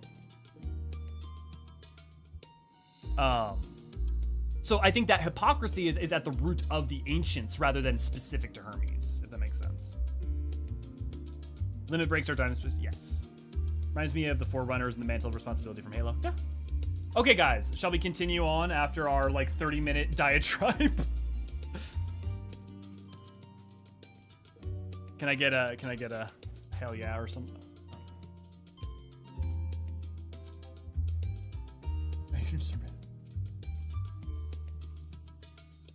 Elio, impeccable timing as always.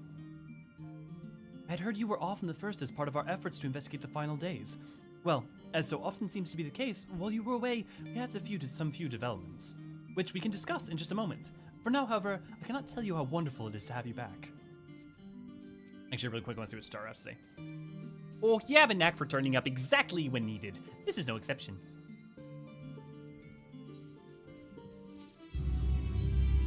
I mean, carrying our song all for the achievement.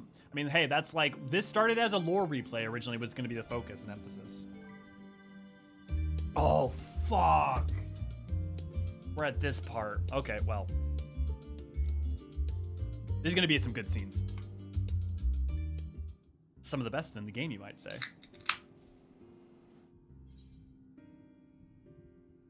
So you have learned aught more of the final days. Then the journey was well worth the risk. No doubt your newfound knowledge will be a great boon to us all. Unfortunately, during your time on the first, events here have taken a turn for the worse. The Scions are running themselves ragged trying to contain the spread of blasphemies, but it's a losing battle. To try and ascertain the where and why of it, Alice and Alfino have been traveling all over. Of all the regions they visited, Locus Amenos is one of the worst affected. Okay, so they keep pointing out that Locus Amenos, Corvos, is one of the worst affected places. Guys, we are going to Corvos in 7.0. We're going. It's going.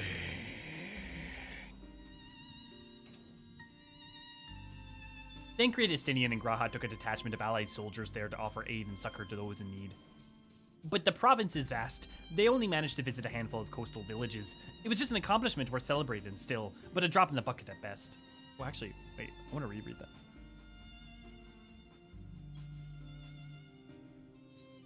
Oh, guys. I forgot. I haven't talked about this because we haven't had a stream since it happened, but I need a moment. You may want to be careful about audio for a second, because I just remembered that E3 is coming out, baby! Ah!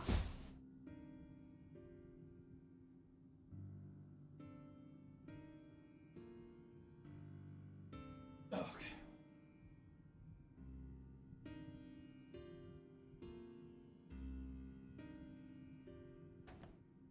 Yeah, for those who don't know, Encyclopedia Eorzean Volume 3 got announced.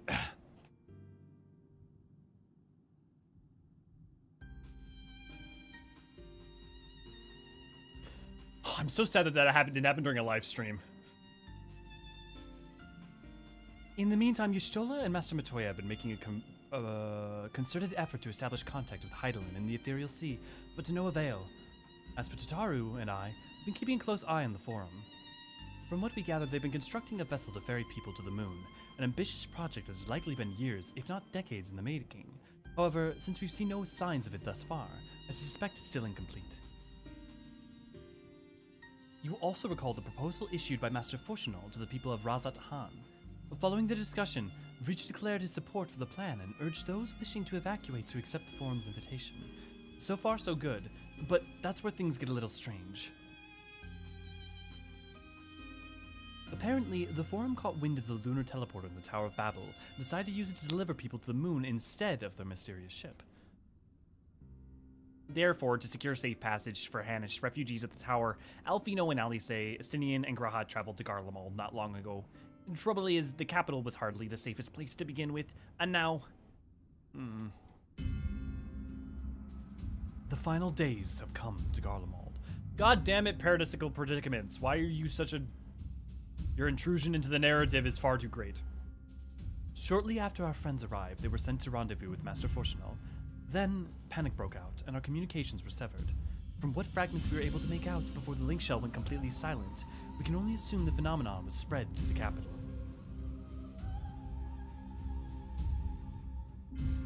The others need you, Elio. Please, you must help them.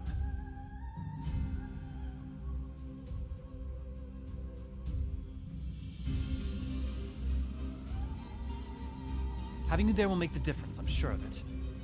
Camp Broken Glass was their first port of call, so you best start there. Hopefully Lucia will know where they are.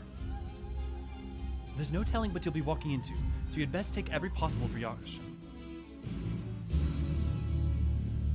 Also, Decoy, I wanted to say, thank you for your counterpoints, and also I'm sorry, I know it can be frustrating when I can talk at speed and you have like a whole bunch of things you want to say, I'm sure. We broke Elio, feel better now. I do feel a little better, Tracy. I was holding that in for like 2 weeks there.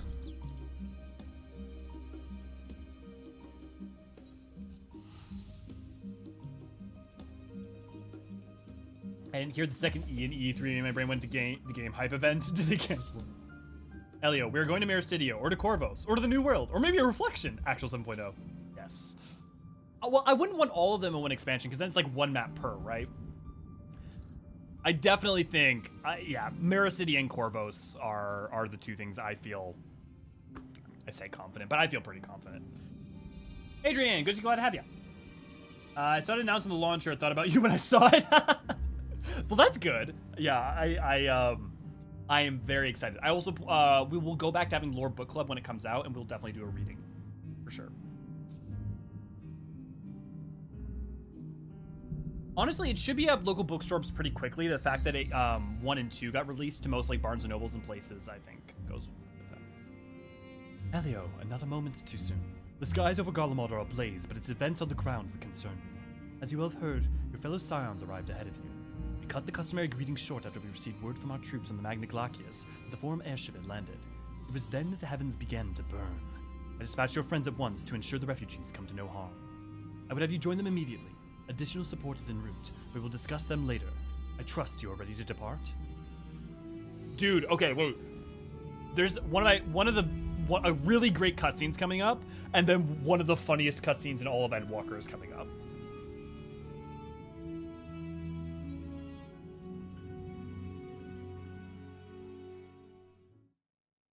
What you guys are hoping inside is that is inside Encyclopedia Volume 3. Earlier on the Magna Glacus, Encyclopedia Eorzean Volume 3.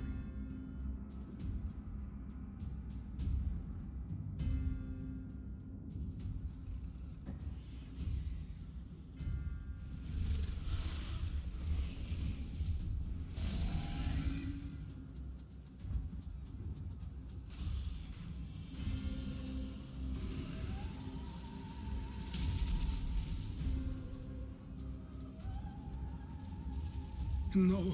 God, it's not enough to be like a bad way to go, but it has to be the worst way to go. We were promised an escape. Not the same doom we fled.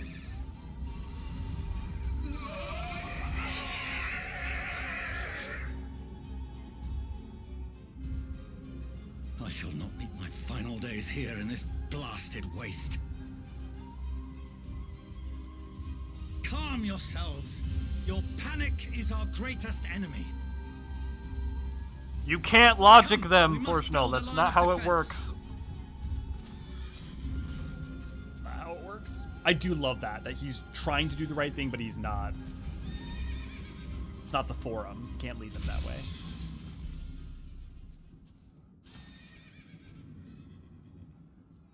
How?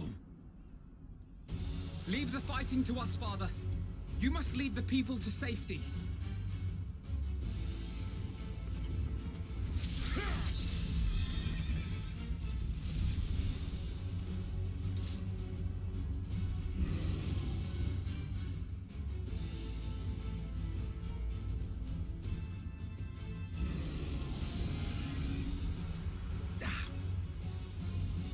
I can handle this pair. You? Shall tend to the refugees. Let us be about it. The Scions know how to lead from the front. As you wish, my little lord. He's so proud of him.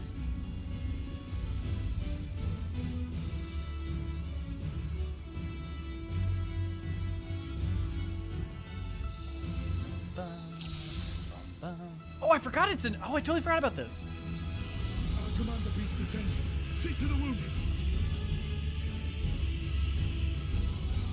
Help is at hand.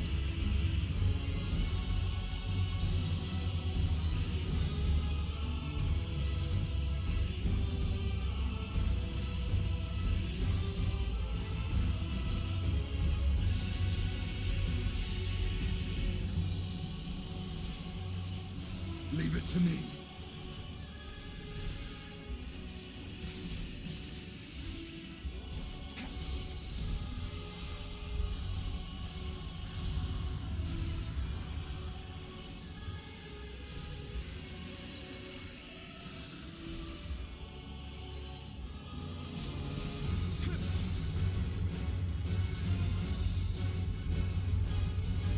Leave this lot to me. Help the wounded.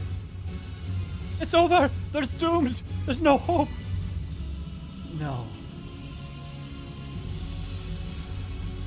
They're being overwhelmed by fear. Alphino, do what you can.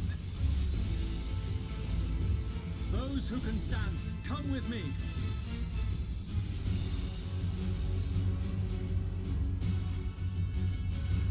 Everyone is turning. All is lost. You're safe now.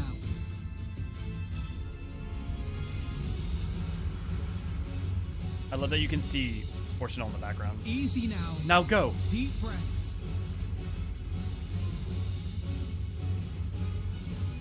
I owe you my life. Our allies will see to your safety. Worry not for the refugees, but for yourself, boy. That's not how your son works.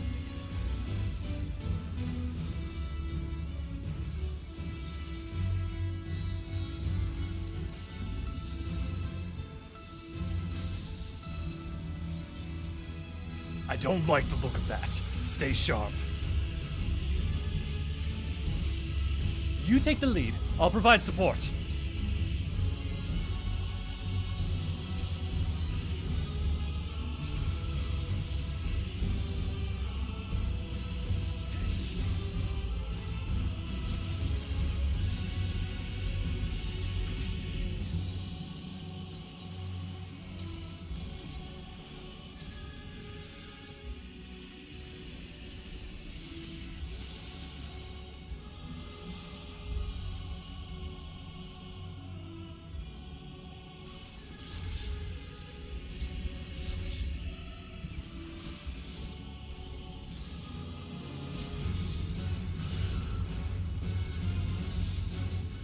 More beasts! I only hoped my newfound abilities are enough.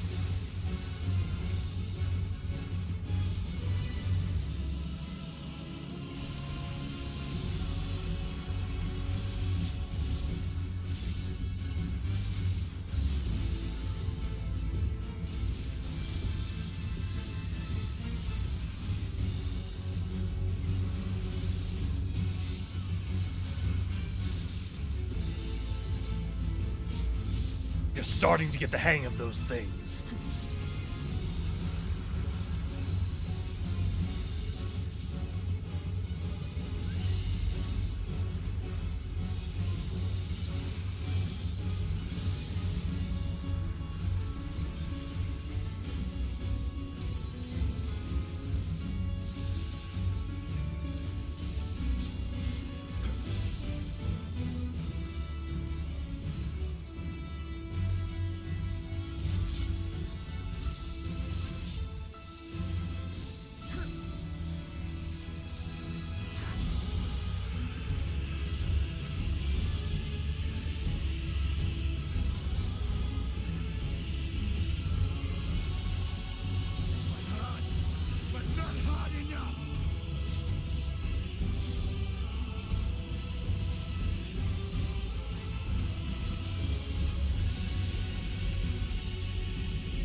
Done.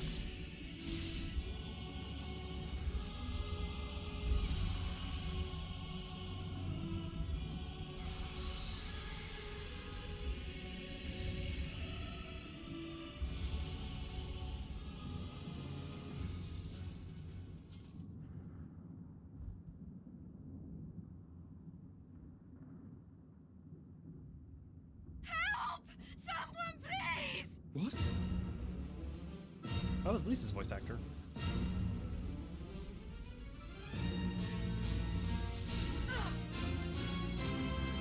Wait, it's her. Isn't she the same one from earlier in Palika Stand? Don't. I don't want to die.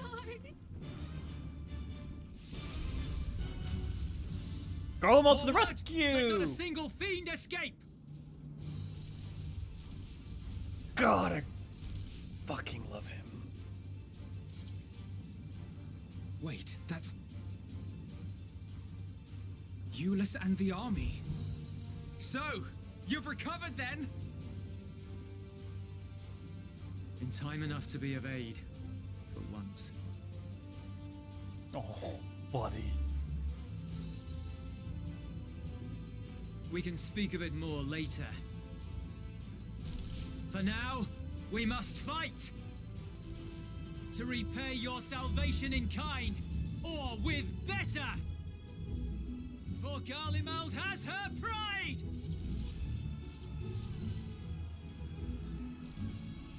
Gotta love it when everyone stands together. Of that I've no doubt.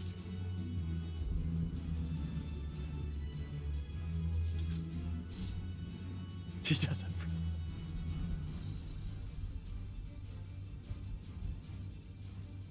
Good gods. Of all possible saviors, the Imperial Army. Oh! I do. It's important to remember he is on the front lines and he is helping and fighting, right? Like, Fortunel is here. He is present and he is... He may not be effective in terms of the to leading. take all of them down at once. Think a withdrawal might be in order? Oh, sod that. You know who would never abandon these people to their fate. To be devoured by their former friends. That'd be beyond cruel. These beasts must fall here and now. Well then, I'd say it's high time we threw caution to the winds. So long as you spare me the heroic sacrifices. Now, let's Hey go. V, it's you talking to Graha. We got friends everywhere. Yeah, exactly right. Sorry, after this, when I have less fighting, I'll definitely do. I'll get more to chat. We've lost too many already. Graha, with me.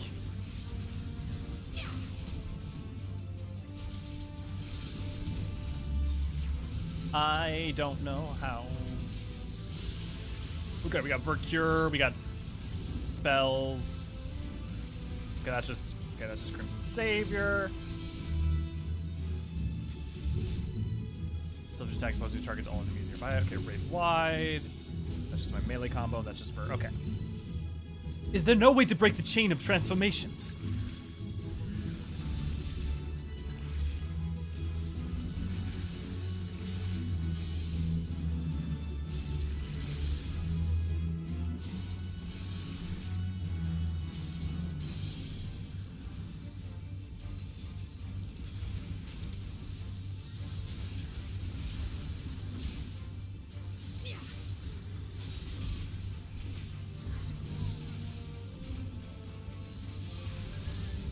Jesus, how long is this fucking combo?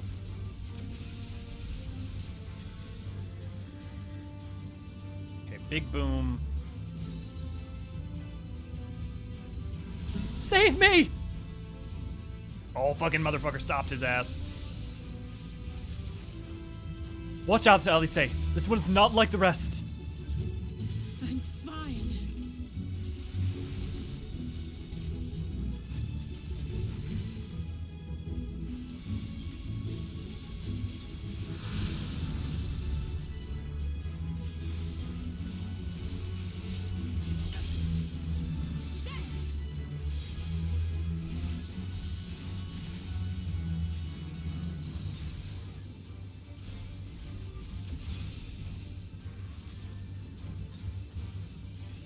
Frick a frack. Well, that's fine. That's fine. Just make sure to step in. Not today. See if I care. I won't back down.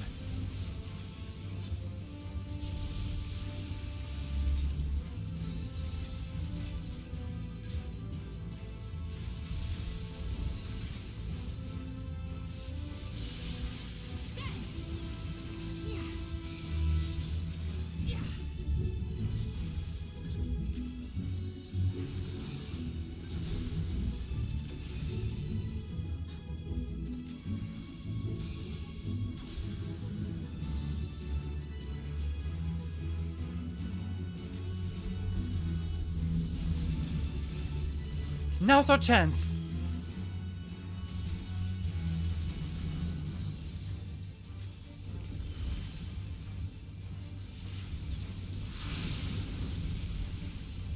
I'm not done yet.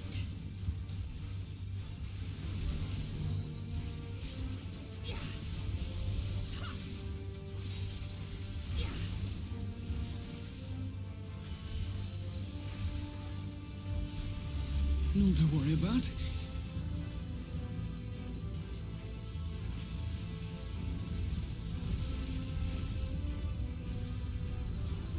The air crackles with energy. Find cover!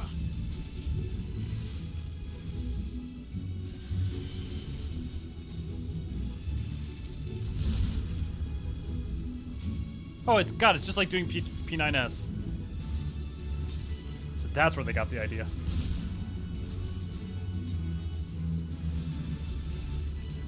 I know it's literally just Behemoth, but with extra steps. As they say, turnabout's fair play.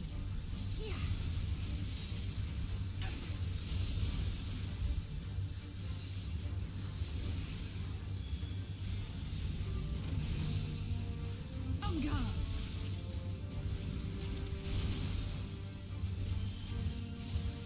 Not quite as flashy as our Limit Break. Honestly, I wish they would just make that the Red Mage Limit Break.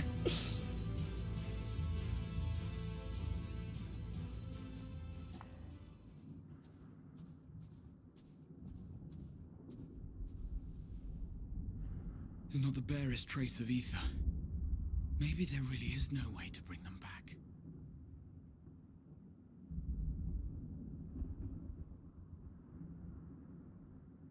Thank you for saving our lives once again.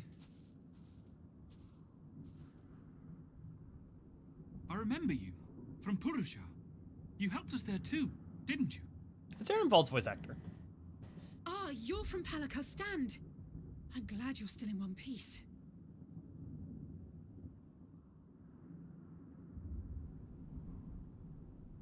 Or you will be, once I see to that injury of yours.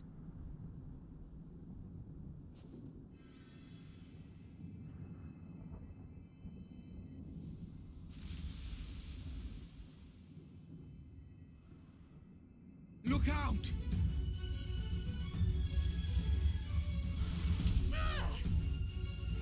Oh, it's the scene for the trailer!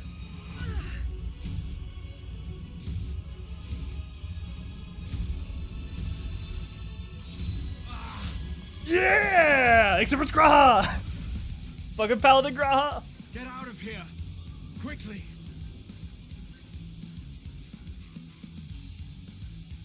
I won't lose them. Not a one. Not a one. Will be a brighter future. I won't let a madman's apocalypse ruin everything we've fought to achieve. Best boy!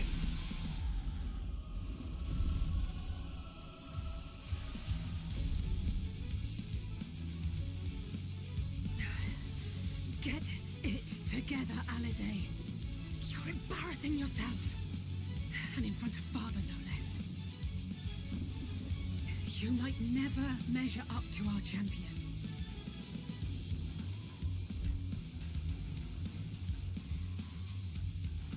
But we ask too much of him as it is. You mustn't let our sword in the darkness fight alone.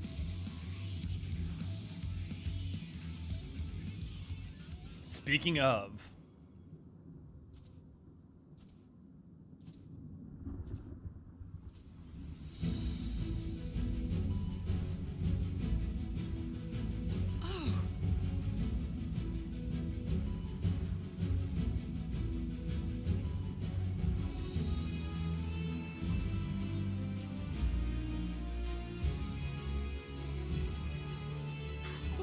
That's an option for dialogue?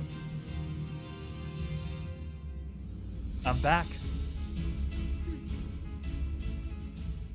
I can look after myself, you know.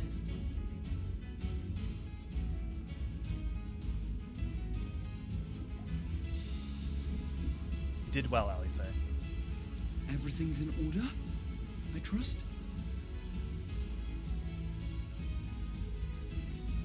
That was a much more subtle nod than usual. I've had enough of this rabble. Come on!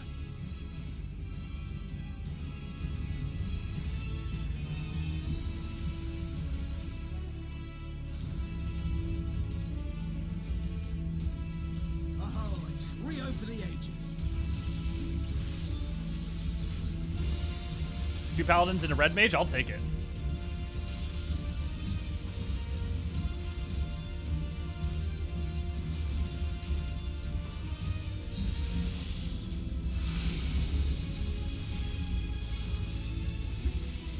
God, the Warrior Blade is so much more powerful.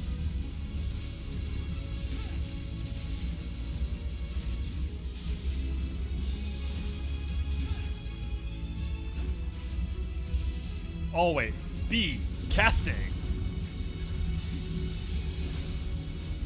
Just the beginning.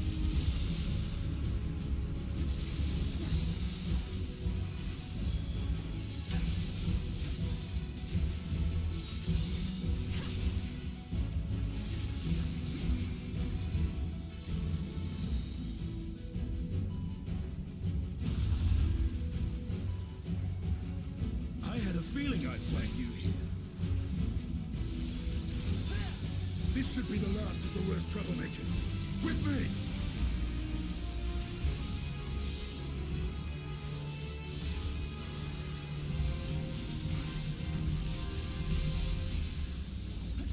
Ulyss, we see the refugees to safety. We must keep the beasts at bay.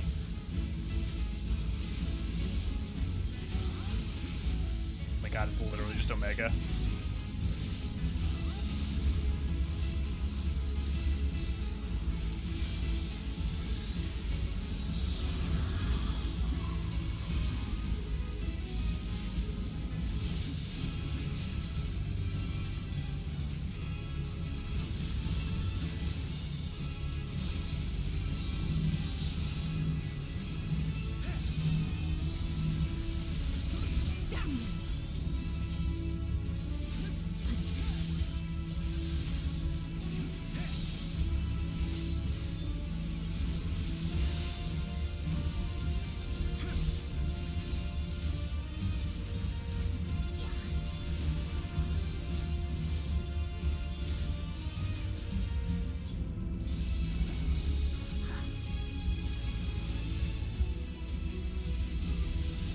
Come on, Astinian, do your positionals.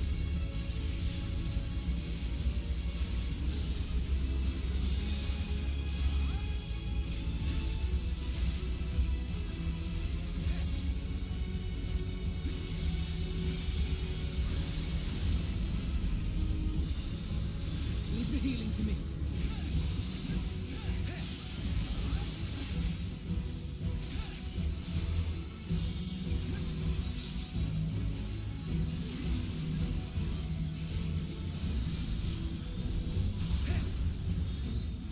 I'm in your debt.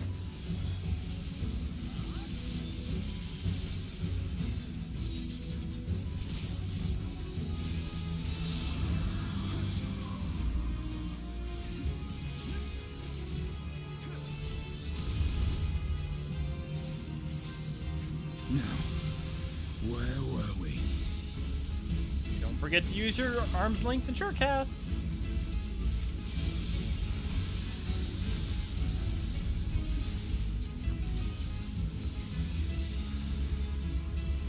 And you're down.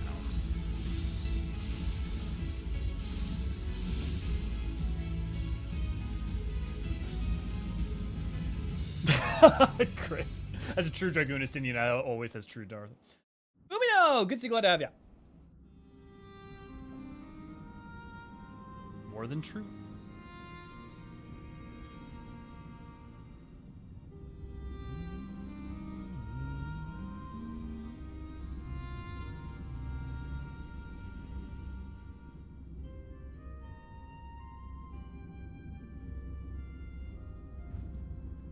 You must board without delay. The ship will depart ere long. Your offer to host us in Hydaelyn is most appreciated. But will the final days not soon fall upon it as well? They don't point this out, but I'm pretty sure these are the two from when we were over doing the Palka Stands thing earlier. Because she's the one who reminds everyone about the words of their faith, and she's the one who lost her family. Also, I just want to point out these moments because I think they're important. Though Fortunel wasn't like taking command, successfully taking command, he's on the front lines. He is acting. He's doing everything he can to try to make it right. Also, I think someone asked why would he use the teleporter here. Remember that the Ragnarok or the ship that they're working on isn't quite complete, so they're trying to preemptively get people to the moon because they know they're running out of time because the final days has begun. They don't know how much time they have.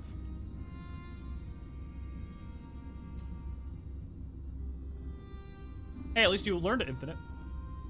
Your hesitation is not unwarranted. The satrap entrusted me with your lives, yet I have failed your comrades. Nor are you wrong to fear that this corruption will continue to spread. I cannot promise you complete safety, even in my homeland.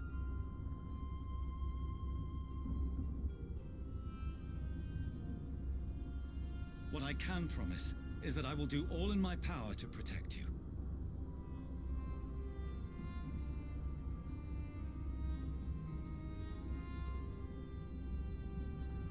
That power is not inconsiderable. Even now, my countrymen are preparing the vessel that will deliver us to a sanctuary on the moon. Join us on our journey there, and beyond, to new horizons. Come to old Hydaelyn. Please. Interesting. Maybe they were flying through this because of going from Thavnair to Hydaelyn physically by airship. We would be fools to refuse such a generous offer made in earnest.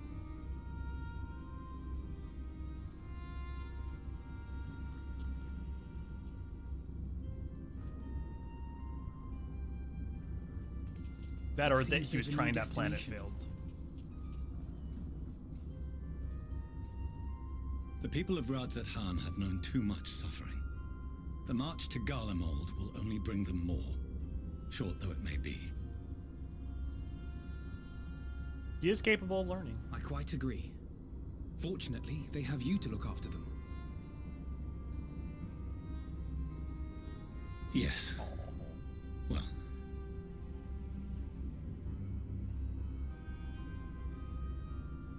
Behind you!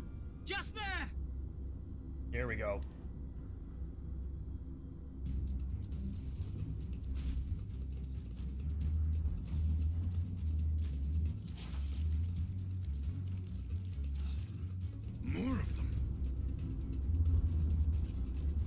And prize for enemy with the worst French kiss goes to...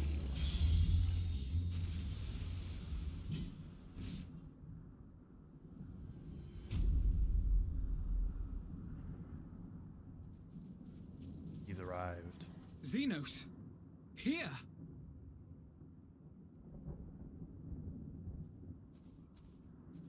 You'll be all right. Hurry to the airship.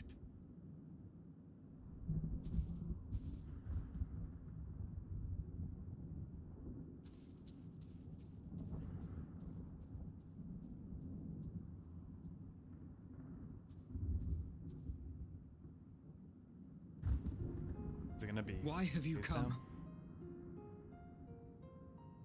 A heretofore unseen beast. 'Twas ripe for the slaying.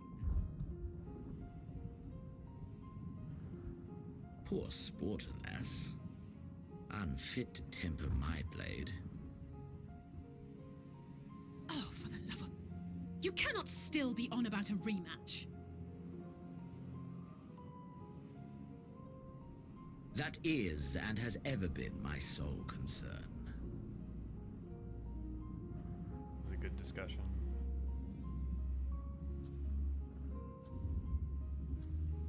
You, on the other hand, are fixated on a different quarry. Your passion pales before mine, yet neither hate nor despair seem sufficient to recapture your misdirected bloodlust.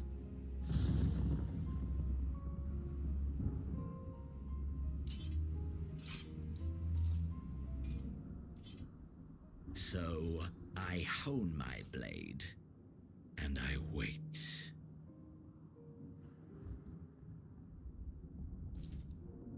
That's it. That's all you care about. So glad Yules gets to say this.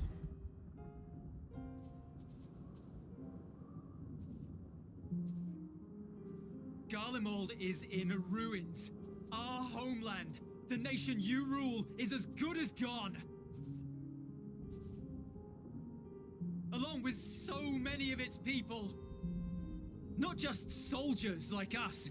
Not only those who fought and killed for power and duty. Innocent civilians.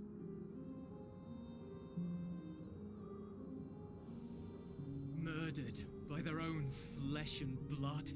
Lost and confused as they breathed their last.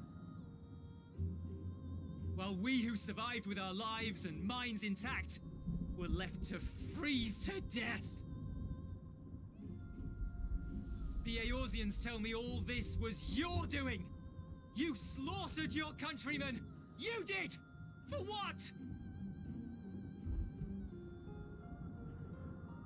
For nothing, in the end. So much wasted effort. You bastard! For your own sake, Eulus, you must control your anger.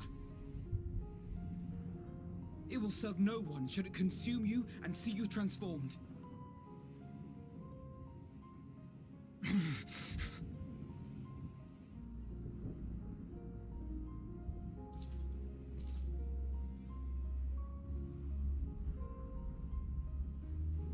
Would you be happier had I a good reason? Oh, that's just, this is such the crux of the point. What?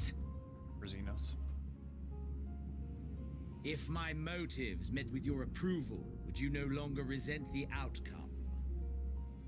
If so, then perhaps a beast's skin would suit you better. Duty, honor, morality. All constructs of convenience when put to proof. Surely the war Doesn't taught care. you how easily power becomes the tool of the self-righteous. How the people's justice was merely a means to their ends?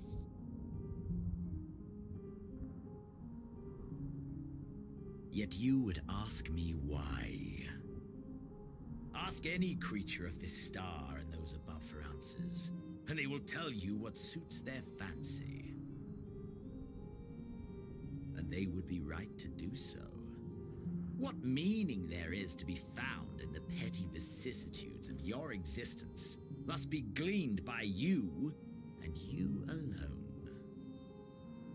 Kind of true existentialism. Hedonist, though. Should you seek it in battle in the fruitless pursuit of my demise, then come. Assume your rightful place as a notch on my blade.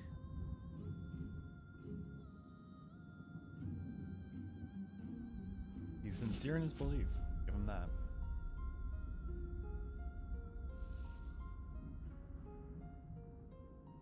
You are a blight on the Garlean race, and there would be no more satisfying way to expunge it than by beating you to death. Well played, Decoy. But I will not be party to another tragedy. I refuse to lose anyone else because of you. So go. Go! And may we never suffer your madness again!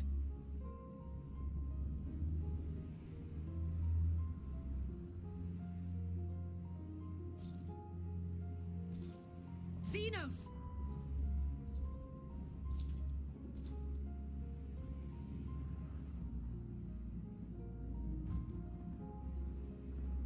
Perhaps you found meaning in living this way. I cannot deny you found strength. Yet if you only pursue your hedonistic pleasures and pay no heed to the plight of others, then no one will give you the time of day. You will never get what you want, not even the battle you pine for so dearly. You'll be alone for an eternity, and you'll deserve every agonizing second of it.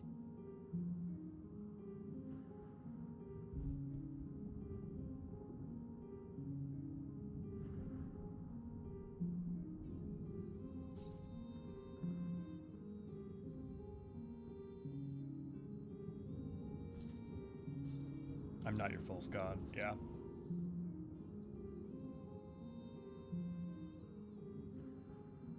Because Yukio, what he's doing makes sense if his worldview is correct, right? At some point, people are just making, you make your own way, and if he's being intellectually consistent with his own way. The refugee ships will be leaving shortly, but I've asked mine to remain for the time being. There's room enough for you to join me on it, if you wish. Infinite. Oh, he's trying to reach out. Countertails. This is the twins theme. I needn't agree with the also used Scion's for methods or Louis intentions to acknowledge that their deeds are deserving of gratitude. We appreciate the offer. But might I ask why you are delaying your departure? I presume it is not solely for our benefit. I must visit Garlemald ere we return to Hydaelyn. Having caused such an uproar, 'tis only meet that I explain myself to the Eorzean contingent. Yep. This is the twins theme is how it's labeled. It's kind of like the Levier theme in a sense. Allow us to accompany you then. We should be glad to facilitate, given our familiarity with all concerned. If you would like to join as well, Eulus, we can speak of recent events on the way.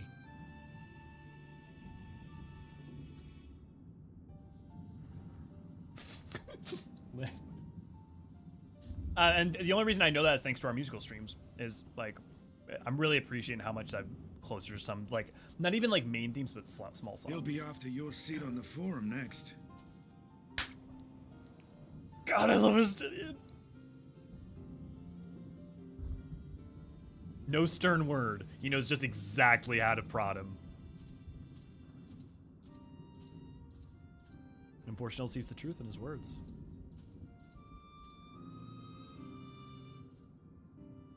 He sees where he is right now. He sees what he was able to accomplish versus what they were able to. He's stubborn, but he does see. He's not completely blind.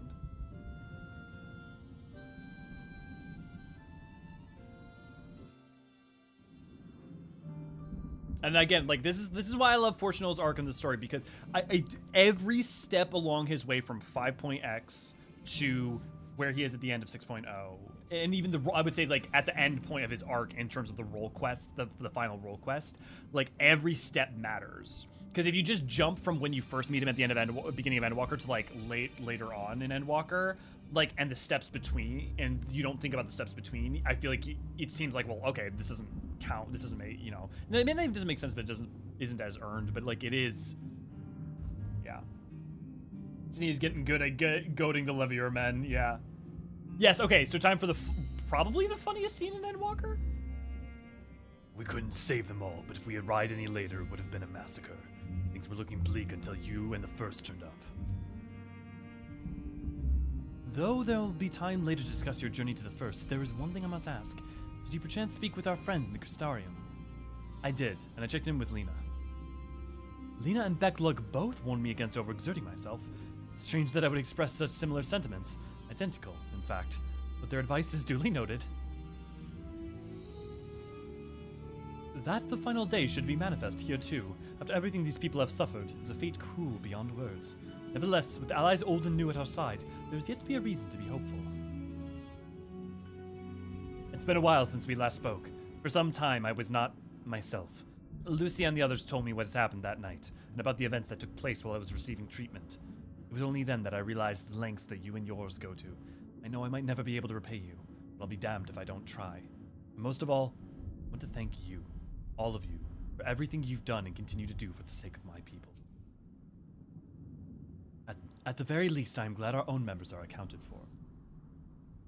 This is the contingent base of operations, I take it. To see Zeno standing there so uncaring and unrepentant, gods, I don't know what came over me. I just blurted out the first things that came to mind. But looking back on it, stand by those words. I would say I hope they won't incite him to further villainy, but to be honest, I don't even remember what I said. Oh, I'll say, if only you knew. Anyway, enough about all that. It's good to see you again.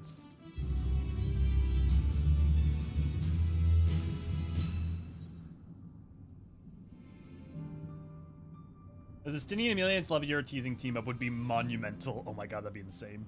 When you seen in Endwalker for me was when Estinian was asked about his current job and got Estinian Dragoon is not responding, becoming... Yes. No, there are multiple scenes. There's the scene when you first get to, the Great Work, where all the alchemists went to see Estinian in his blood, and his face is like...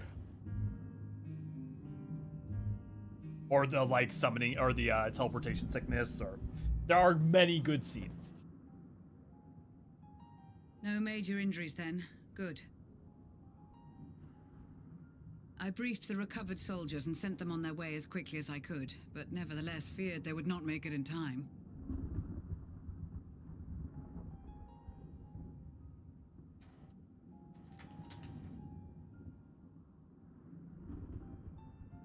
The additional support was invaluable. Your men saved more than a few lives.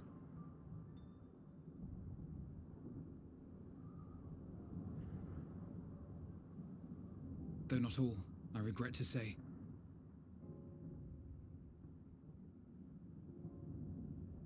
You can't save everyone. I take it that I'm addressing Lucia Junius. I'm the Forum's envoy, Fortuno Leveilleur. Gotta love And you are Fortuno's owed voice. an explanation for these most dire developments.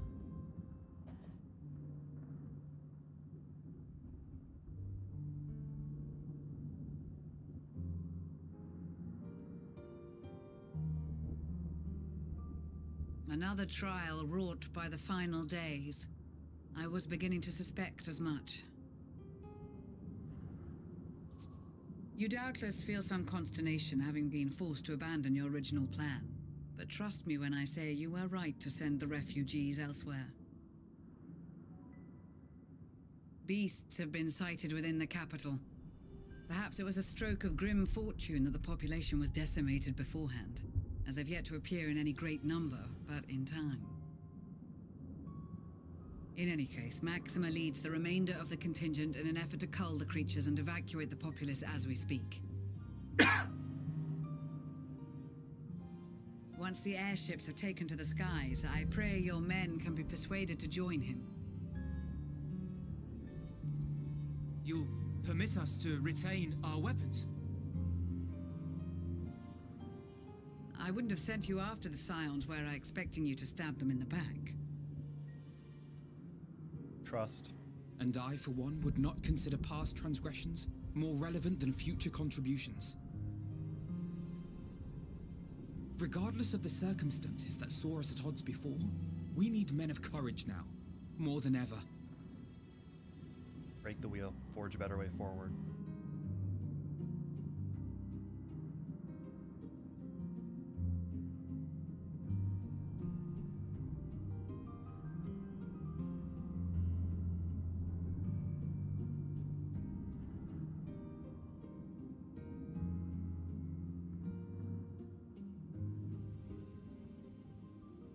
We swore to defend Garlemald, and so we shall.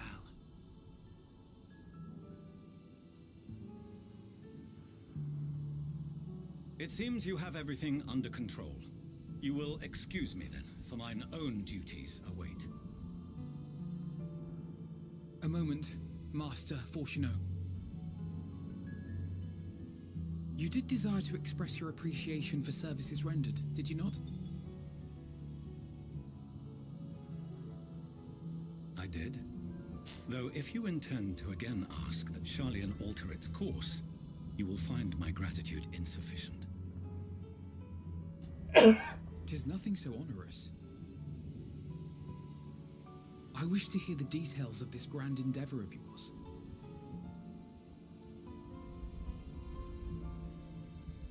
Understanding.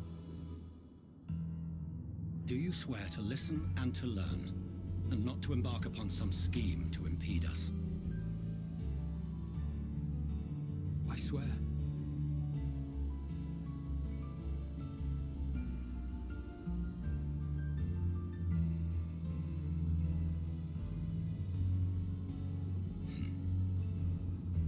Any other I would doubt, but you I trust to keep your word. For not once have you broken it. Very well. I will request that the Forum make you privy to our plans. You may await our summons at the Baldessian Annex, assuming the decision is in your favor. Does that suffice? It does. You have my thanks. Excellent. You can regale us with tales of your most recent sojourn to the First while we wait.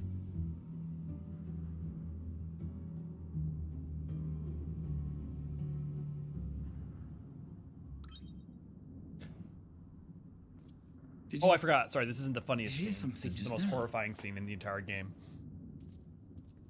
I'm sorry. If you get scared easily, you may want to look away now.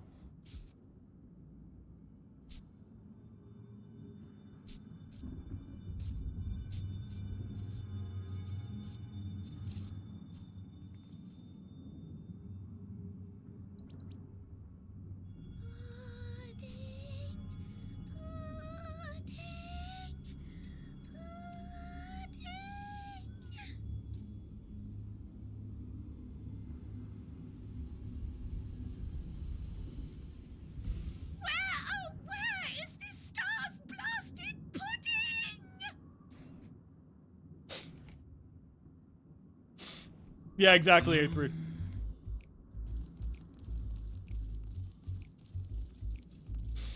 Right, good to see you. Glad to have you.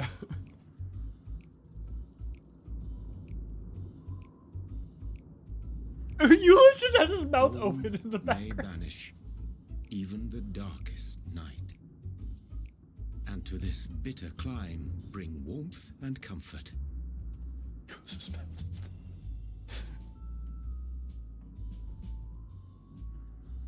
It's our boy. 'Tis heartening to see such an assembly upon my return. I thought often of you whilst I looked down upon our star's brilliance from the moon above. I haven't seen Ray Ray so excited in a Yes, while. but what are you doing here? And dressed like that? Aren't you cold?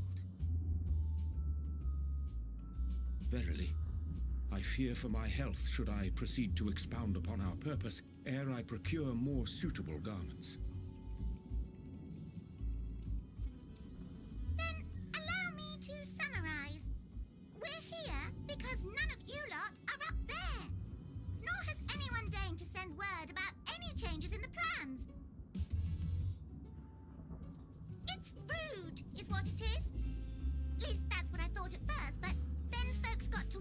if you weren't in a spot of bother, so we decided to take matters into our own hands. Come down here and help, if our help be needed. God, I love her voice.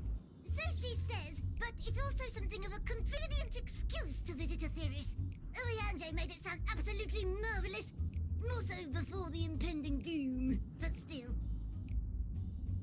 I love Labyrinth so much! What with the aforementioned doom? Marvelous, they say, yet not an ounce of pudding to be found. I must suffer Eorzean's inferior works no more. Hey, maybe consider the plight of present company. Same, before Adrian. You go blathering on about pudding and doom. Ahem. As I was saying, should you require any assistance with whatever, we are at your disposal. We were born. Okay, good to go to have you, and totally. The lives of this star, so naturally we would much prefer to see them continue. Twiddling our thumbs up on the moon is hardly conducive to that, though, is it? Not when you've all got such precious thoughts and feelings and hopes for the future, deserving of more active preservation. Speaking to Eorzean made us realize that while we've carried out our duties to the letter, we've failed to fulfill them in spirit. From there, it was just a hop, skip, and a jump towards resolving to do better. So please, show us how. Help us help you.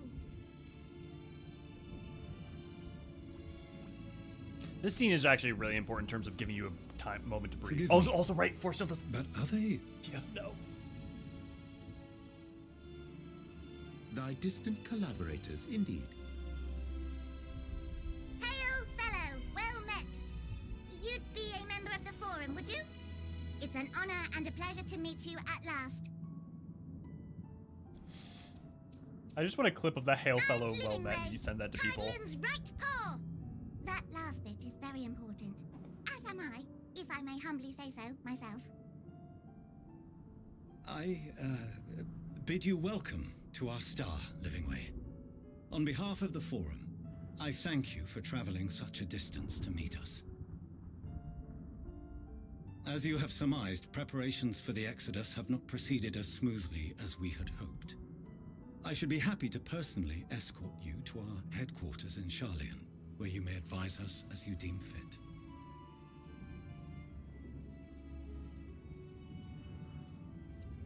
'Twas with reluctance that I set aside the great work of readying the moon for habitation.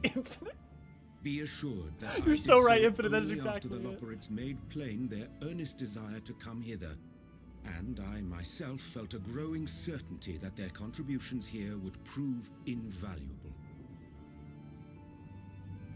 'Tis trite, perhaps, but I followed my heart.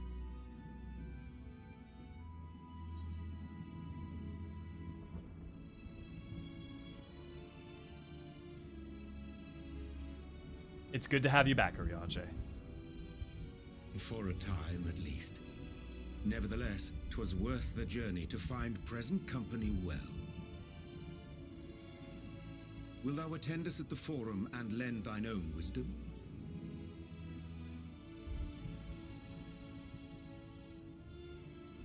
If that's all quite settled, can we start moving before Eorzean catches his death? Even I'm freezing out here. Oh, I dare say you'll warm up quickly once you're aboard the airship. Sat shoulder to shoulder with our fur-covered friends. Loperids are hand warmers, confirmed.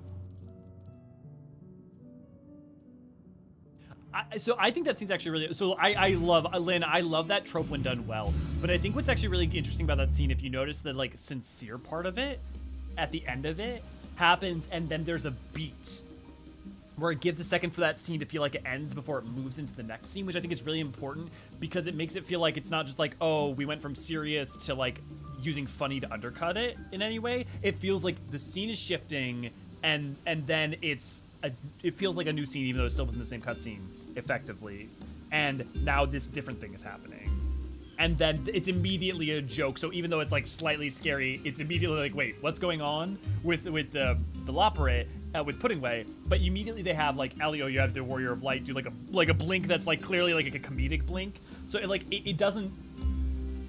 It doesn't. I think it's done really well in terms of like pacing and being used for sure. I like the nod to the weather in this expansion. Yeah. Your empathize that I'll say that was the choice you made. Yeah. You haven't done the Loporrit tribe quest, get crafted, do them. Do that. Also do the map 6 one. I won't say what it is, but you should absolutely, if you have not, really do all 3 of the tribal quests for Endwalker. They're all 3 of them, but 2 of them made me actively weep. I think he'd retire. Next expansion, Fortunal having the war work alongside Hildebrand. I think he'd retire. That would be something. I feel like by the end of this expansion, though, I feel like he'd be much more open to it. I actually think it's worth pointing out that while he's taken aback by the nature of Living Way, he straight away is cordial and willing to work with them, you know? Frank Herbert's Doom. Now I'm just imagining, yeah, I love the way that the Loporrit say Doom.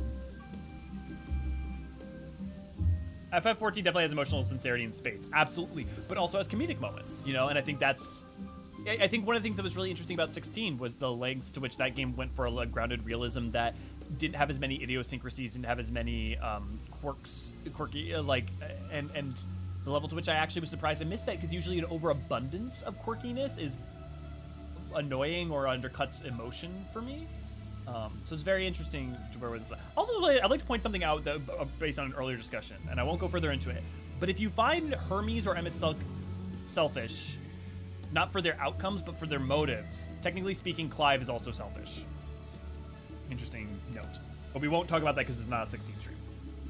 Oh, sorry, Creep. I did see that. If it was earlier, dude. Everybody watched the time travel video today. Wonder why the tower created a new timeline, and Alex Elvis didn't. So the answer to that is basically, as far as we can tell, it's because of the way that the Sea of Stars works, and that it is chaotic and sometimes can have like slightly variant effects. And so not every outcome is just everything immediately, you know, because there's like 3 forms of time travel, right? There's like multiple forms, and it's because basically the nature of the Sea of Stars is a infinite well of chaos and can either end up in a loop or a branch that still is part of a loop, or maybe in the future we'll find out that it can just branch. Because it basically seems like, as far as we can tell, every form of every timeline exists at once, based on how we kind of witness the Sea of Stars. But also that's not entirely clear that is true. Even if they think that still is part of the loop, that's weird. I think they could have, that could be Dynamis, as Alex went all through the timeline, but Grahad did it.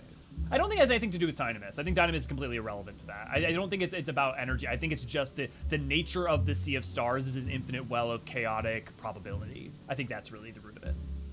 Have a good day, A3. Fortunal adapts quickly. Courtesy is his stock and trade. Yeah. I loved how the Loporrit Tribal Quest ended. It was so good and such a large implication for the rest of the star. Yeah. Yeah. I don't find Emmett selfish. I find him sulkish. Emmett sulk. Yeah, Tracy, I sincerely, I'll definitely do all 3, but if you're only going to do 2, do the map 6 one and the Loporrit one, because they are genuinely, like, both of them made me cry, like, at multiple points, actually.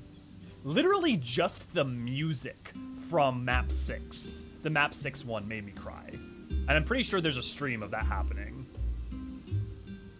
I dare say Master Fortunal was as nonplussed as we to learn the identity of Hydaelyn's lunar custodians, as he will soon discover they have much more to offer the Forum. Might suggest we return to the Annex forthwith. We may yet have time to discuss thy recent adventures, ere we are summoned to the Rostra. Dude, I was thinking we're gonna have 3 episodes left, but it's only like 6:30 here. We usually end at 8 my time, and we have, like, we're making active time. I'm thinking what we're gonna do for sure is we'll maybe, depending on where we end today, map 6 will definitely be on next Monday. And then, yeah, map 6 will, yes, we're gonna start map 6 next Monday, and then we'll do Monday, Tuesday as the ending of Endwalker. Holy fuck, we're gonna be done with Endwalker next week? I genuinely thought we weren't gonna make it finish it before we got to FanFest, but we're gonna be done weeks ahead. That gives us a perfect amount of time to do the cooking stream too. Awesome. I keep my headcanon as only loop possible, but Graha Crush was too big to care for universal rules. Yeah, the answer right now is we don't know that fixed loop is mandatory, but as far as we are made aware, it is the only possible outcome. But there is room for that to be not so much proven wrong, but to be expounded upon based on the nature of the Sea of Stars in the future. I will withhold my fortunal stuff like until a certain scene. How do you feel about how people still have some hard feelings for the man? I think it's similar to Hermes in some ways, that I think the level to which you feel about Fortunal, I think one depends greatly on the level to which you are paying attention and looking at him as a character throughout Endwalker in every scene he's in. And I think it depends on your own biases. And biases is wrong. The baggage, however you want to frame it, right? But I would also say that ultimately, I think the most important thing about Fortunal and his relationship with the twins is not about how we feel about it, it's about how the twins feel about it. And I think that is the most important thing, if that makes sense. I will cry as soon as I heard Map 6 tribal music. The pent-up emotions of Max Zip suddenly overflowing with the new music theme hit me hard. Yeah, Bragg is so good. Thanks, Crape, yeah.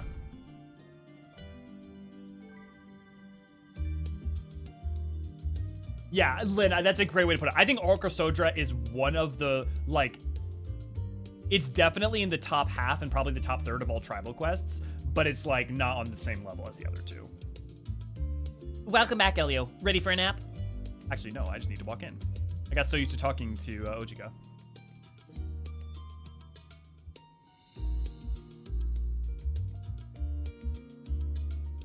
The nice thing about that, Tracy, is if they're at max level, you can almost auto-complete them right away because you get max high quality. Yeah, I agree, Light.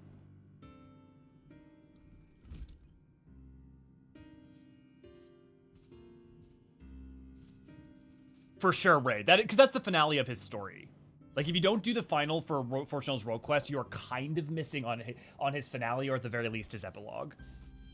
Not that I'm complaining, Oriange, but I wasn't expecting to see you quite so soon. Nor I thee. In extolling the virtues of Atheris, I did inadvertently awaken the Loprits, in the Loprits, a desire to avert our beloved star's demise. Kryl tells us you have obtained new knowledge that may aid us in our ongoing efforts. I've news to share regarding our study of the ethereal sea, but your findings are certain to be of greater interest, and so I'd rather hear them first. To what revelations did Hydaelyn's Elpis flower lead?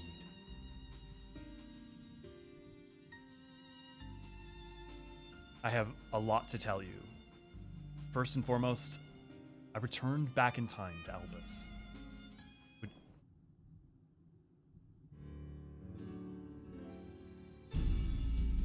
And that's how I returned back to our time. Then this dynamis is what drives the final days. If it and Akasha are one and the same, this is all but proves Nidana's theory. Were an entity, though, through sheer force of emotion, to channel this vast, dormant reservoir into a raging river, its power might surpass even that of Aether. But if our star is so replete with Aether, said entity would need to be outside its influence to effectively manipulate the dynamis of the Great Expanse. Meteon. Or rather, the sorrow and suffering of fallen civilizations that she has been hoarding for millennia.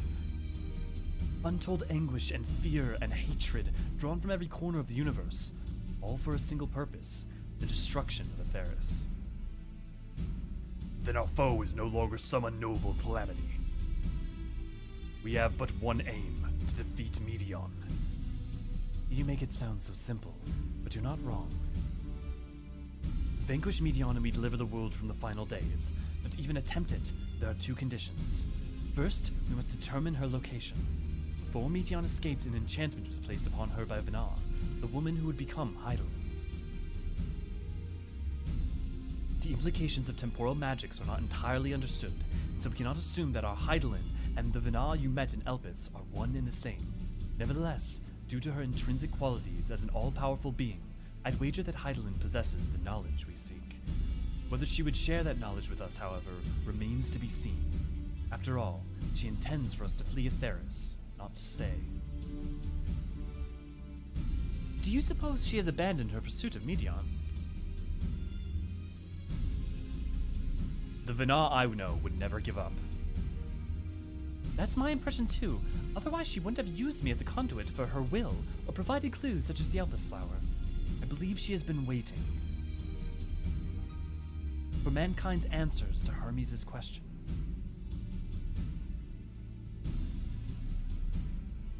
So, what is the second condition? We must find a means to reach Medion. Naturally, our chosen method will depend entirely upon wheresoever she has made her nest.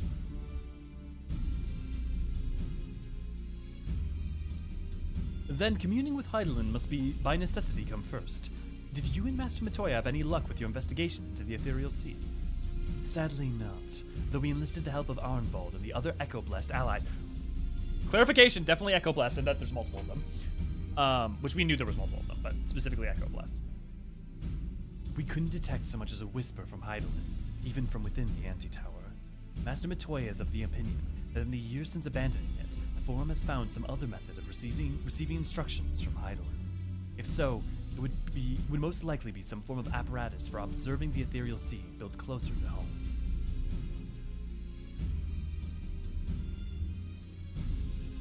Sorry to interrupt, but we've just received word from the Forum. Your presence is required in the Rostra, where they intend to discuss the Great Exodus.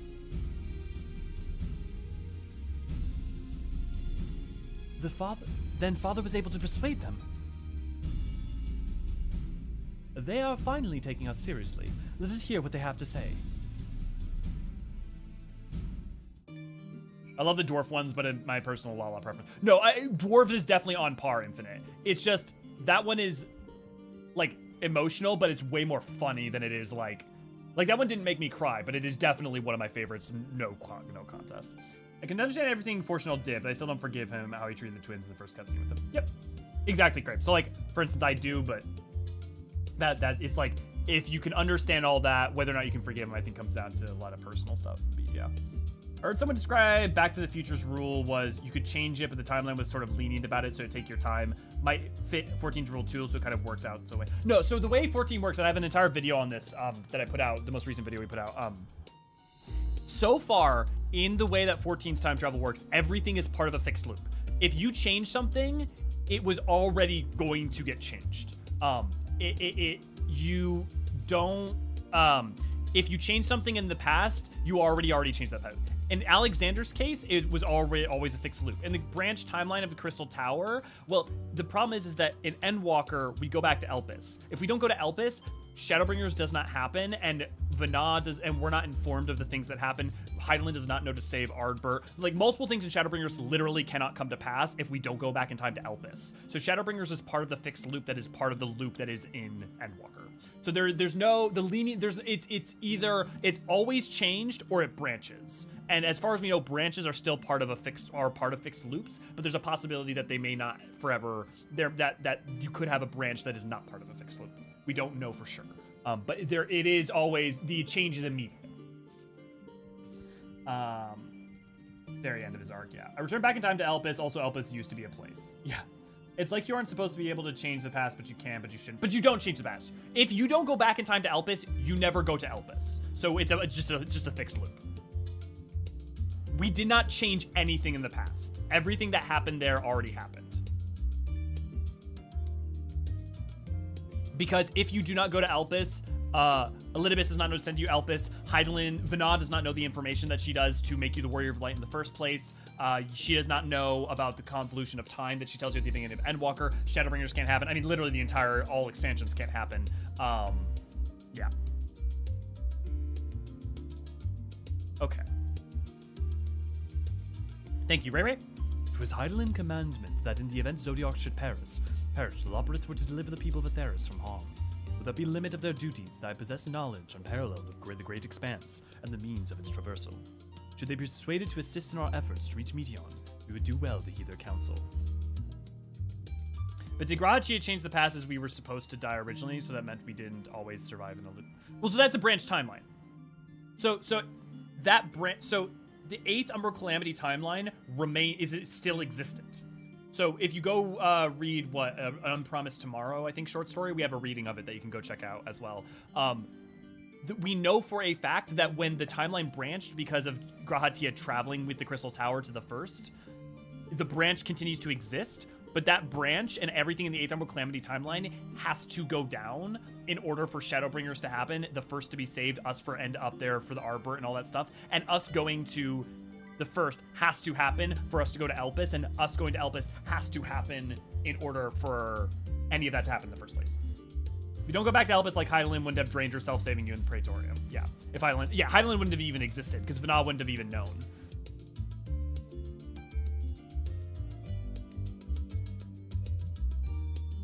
At first, I wasn't sure. I was petrified. But at first, I wasn't sure what to make of Hermes and his motives. But it's like we discussed at the Great Work. When faced with the harsh realities of life, some seek the release of death. Others grow defiant. They fight. Either way, it's our right to choose. Well, that was a much quicker response than I was expecting. Nice to know our efforts on the Magna Glacius didn't go unnoticed. Father has granted us the opportunity we've been waiting for. Though we know not what information, if any, they intend to reveal, there's only one way to find out. To the Rostra. I hope you don't mind me staying behind while you attend to your big meeting. The Rostra reminds me a bit too much of the supremely scary tribunal in Ishgard. You'll forgive me if I keep my distance. After you left Garlemald, I went to Labyrinthos and tried to reach Hydaelyn using the Elpis Flower. Alas, my attempts were in vain. I can only assume that she spent a vast amount of her power in the confrontation with Vandaniel and is presently unable to communicate. Indeed, as her presence left my body, I could feel how faint it had grown. Master Matoya has suspected for some time that the Forum has been constructing a new facility for the purpose of surveying the ethereal sea. Of course, as the custodian of the Anti-Tower, which would presumably be rendered obsolete as a result, she has a few things to say about that. Nothing that should be repleted in polite company, you understand. Have a good one, Barry! After sending Graha and Estinian back to Garlemald, I stayed in Locus Amenos for a time. Being an Imperial province, it was already in turmoil before the onset of the final days. You wouldn't believe the difficulties we had overseeing the evacuation of the villages we visited. I have faith the detachments we left behind will continue our work and shepherd the people to safety. To what safety can be found in the world coming to an end. We're going to Corvos. To think the Crystal Tower on the First is capable of such feats as sending one's soul into the distant past. The events you witnessed and helped shape may yet hold the key to forestalling the final days. I'm reminded of our dear friend in a future I unmade, whose selfless efforts saw the 8th Emerald Calamity averted.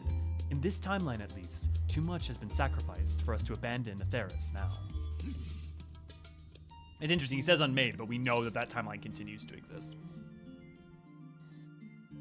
Yeah. Time travel is always a simple thing that is simple in every way it is used, yeah. I mean, just the important thing to know is that it's a causal loop.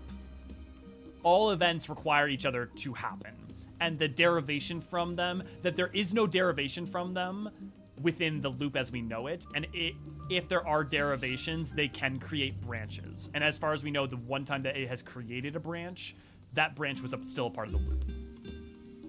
Welcome back, Kiko. Question, is the Doom timeline that it meant the Ascians are planning the night?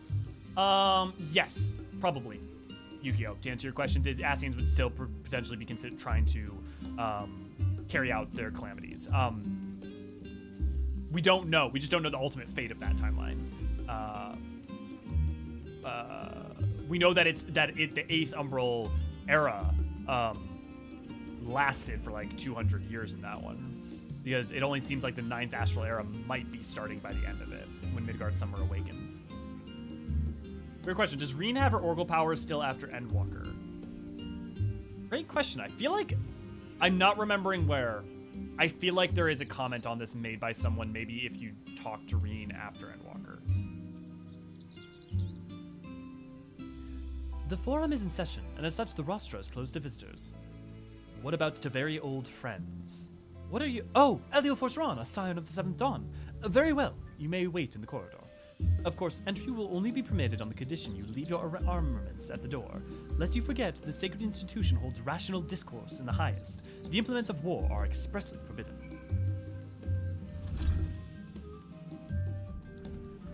If another calamity ever happens, would it be 9 or 8-2?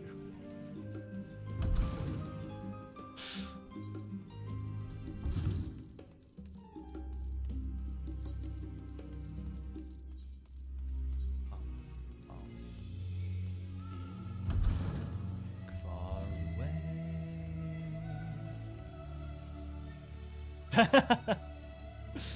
Well played, Lynn.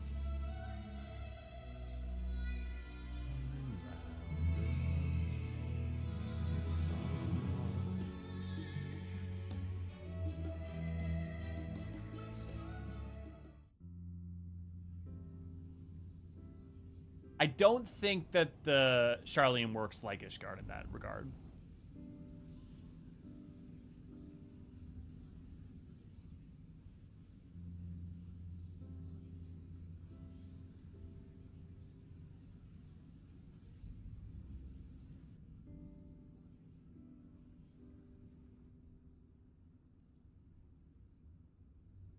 There is a matter I wish to raise with you before we enter. We are here to listen and to learn. But if the Forum's plans are more or less what I expect, then I should like to make a proposal that will serve our ends. By your leave, of course.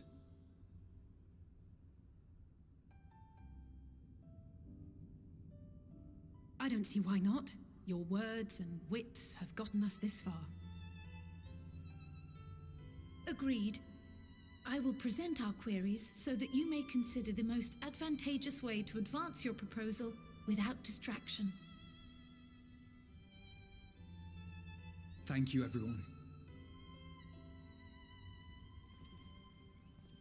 If I may have your attention, the ad hoc session will now commence.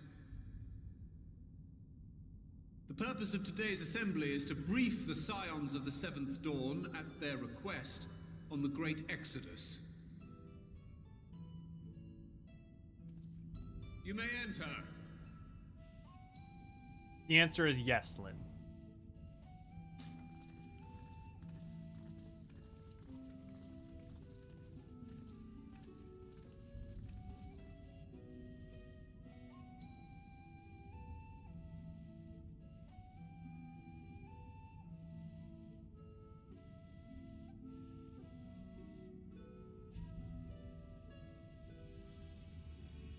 On behalf of the Forum, I commend your heroic actions on the Magna Glacies. We shall not soon forget your service to us and the people of Eorzean. The Satrap, whom we have informed of the refugees' new arrangements, sings your praises as well. As an expression of our gratitude, we will endeavor to answer your questions as fully and openly as we are able. Then let us begin. Yeah, great. First, I was noticing that too. it is the Forum's objective to ferry the life and knowledge of this star to the moon. Am I correct? You are. It is for this purpose that Charlian has labored these many long years. We have collected biological samples and scientific records from across the star. When the time comes, they will be moved from their places in Labyrinthos and Numenon and conveyed to safety. Once that critical task has been accomplished, we will begin transporting the Charlian citizenry, which has been categorized into groups. The earliest arrivals are to ensure hospitable environs for those who come after. Following our people, we will send those of other nations in turn, beginning with our allies. Eorzean was foremost among these, but since the final days have already come to Thavnair, we saw fit to include the refugees with earlier groupings. An ambitious plan. You have accounted for the safety of all nations and tribes, then? As many as we can. And how, pray tell, do you decide who to leave behind? To journey beyond the sky is an unprecedented and immeasurably difficult endeavor. Introducing sources of inevitable conflict would condemn all to certain death.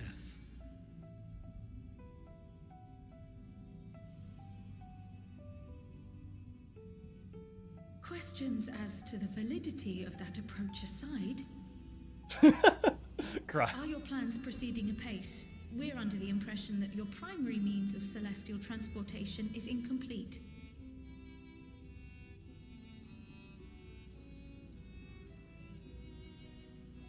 Hey, there's Silvestri.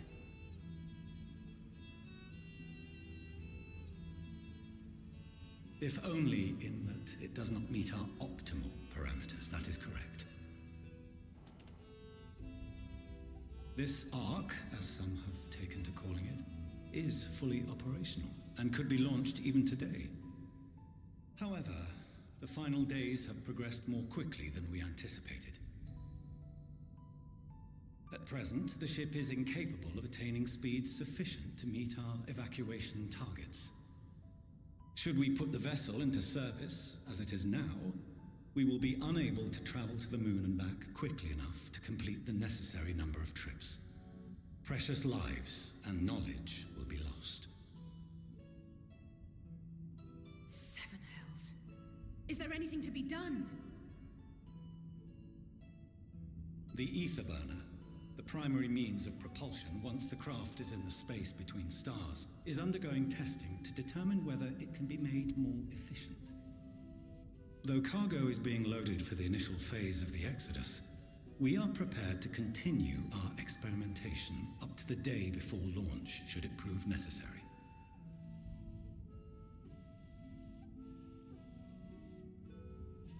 What if the Scions were to solve your problem?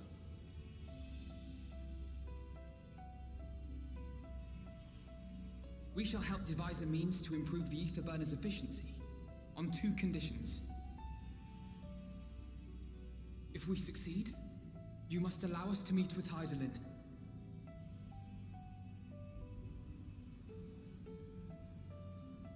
'Twas simple enough to deduce. You have a Concord, and so you would never have abandoned the anti-tower had you no other means of communication. One far more convenient, I suspect.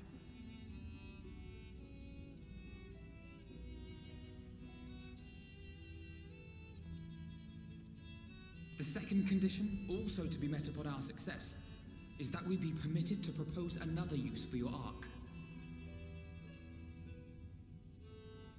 Away to media. Great. We would be at liberty to refuse this proposal.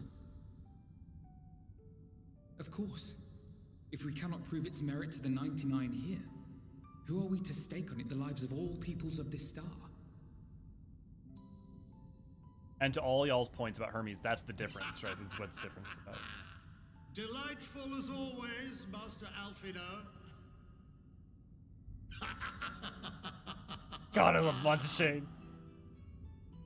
Oh, we couldn't have asked for a finer plan.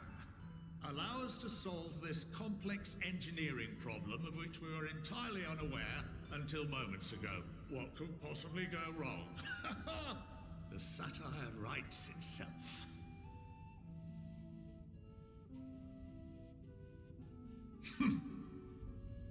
Yet, what field has not benefited from a change in perspective?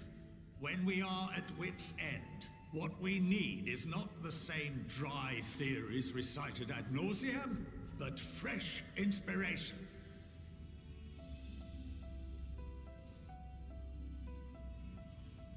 I, for one, have faith in my erstwhile students to provide it, and I find their terms to be perfectly acceptable. God, I love him.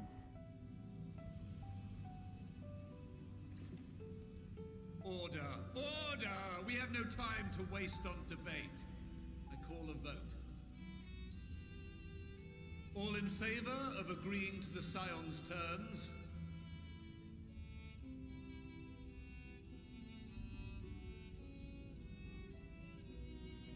Yeah, fuck you, Silvestri.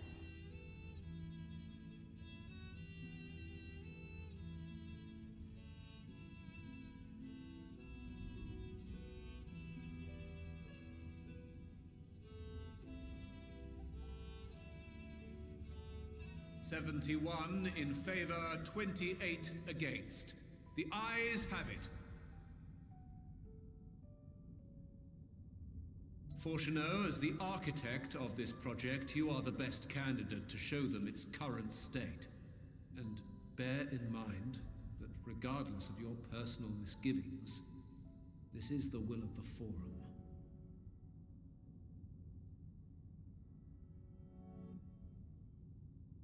Very well. He'll do his duty.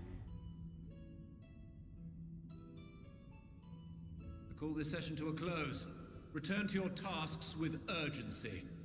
The final days wait for none. Dude, Lynn, I'm so sad that like when you finish this quest, you don't get an achievement that's titled Architect, but with a K instead of a C. That would have been amazing. Not me going through this scene being like, bro, how did you count so fast? Right, Des? I like to think every time you still talk to the Forum, she's channeling Matoya's spite and pisses off the Forum, reminding them that they kicked her out. You're not wrong. You're not. I mean, really more willful leaving. Good to know. And access to the ironworks. Yeah. Of course, Fortunal didn't raise his hand. Yeah, I'm actually interested to talk to him. I feel like in his mind, it's he's still concerned. He's trying to be. I feel like probably a he's trying to minimize issues, and also he kind of doubts probably that they can, and also I think is very loath and scared to potentially sacrifice the hard work for what he thinks is humanity's best chance on for our whim, right? I think this is kind of like the last gasp of his stubbornness, of him believing his way is the best way. Rest assured, I have every intention of honoring the Forum's decision. My affinity for espionage may have earned me the title of Archon, but I was completely unaware of the Forum's plans. There may have been clues here and there. I had been a mind to look for them, but contemplating the possibility only serves to further wound my pride. Not that anyone could have realistically surmised that their brilliant stratagem was to build a giant ship, fly to the moon, a still larger vessel in truth, and use that to travel to another star. Even now, the whole idea seems positively absurd when spoken aloud. Of late, I have seen no signs of the Loperids, this being the first opportunity to experience the wonders of Sharlayan. The potential for misadventure is nigh infinite. Perhaps if Midgard's were still alive, in the traditional sense, that is, he could have offered to help the vessel attain the necessary speed. Then again, there's no guarantee his contribution will make enough of a difference to matter. The further we pursue the mysteries of the universe, the more I struggle to comprehend the fortuitous nature of time itself. We measure and quantify it based on our observations of celestial bodies, such as the sun and moon. But from your account, it's unclear whether the ancients viewed time in a similar manner. I mention this because while Vana knew the final days would reoccur at the defined point in the future, she presumably had no way of knowing exactly when. Even so, the completion of the Forum's preparation to escape to the moon, aligning so closely with the advent of the final days, is surely no coincidence. I'm a little vexed that we've yet to learn of the Forum's replacement for the Anti-Tower, though I expect that in time they'll share that too with us, and with Master Matoya, if they have any sense. I'll admit bringing up the issue of the Forum's incomplete arc was more than a little daunting. They were, to their credit, quite open about the current state of affairs. What was even more surprising, though, was when they took Alfino up on his offer. While I very much take issue with the Forum's approach to selecting whom to save and when, they're not wrong for wanting to minimize potential conflicts. Fortunately, if this plan of ours actually works, the Great Exodus itself will become entirely unnecessary. The only winning move is not to play, Fortunal. Well, I mean, he's playing. He's the only winning move. The best winning move is the one that is safest, Fortunal. Can someone correct me if I'm wrong? Is Matoya part of the Forum? No, Matoya is not part of the Forum. Given this involves his children, recusing himself from voting was probably the best in-the-moment decision he could make. That's an interesting and fair point, Lynn. I wish they had, like, maybe had him just say that there, though. Like, due to my biases, I recused myself from a vote on the matter. Sorry, but not about not letting the rest of you in on my plan. I was, admittedly, thinking on my feet for the most part, but since we require both the means of communing with Hydaelyn and reaching Meteon, in the spur of the moment I saw involving ourselves with the completion of the Ark as a way to work towards both objectively simultaneously. However, we must first keep our end of the bargain by solving the problem of the Aether Burner. I'd like to think it's not a challenge beyond our combined expertise, or at least the expertise of our extended circle of associates. It might behoove us to learn more of how the Aether Burner actually works before we attempt to improve it, though.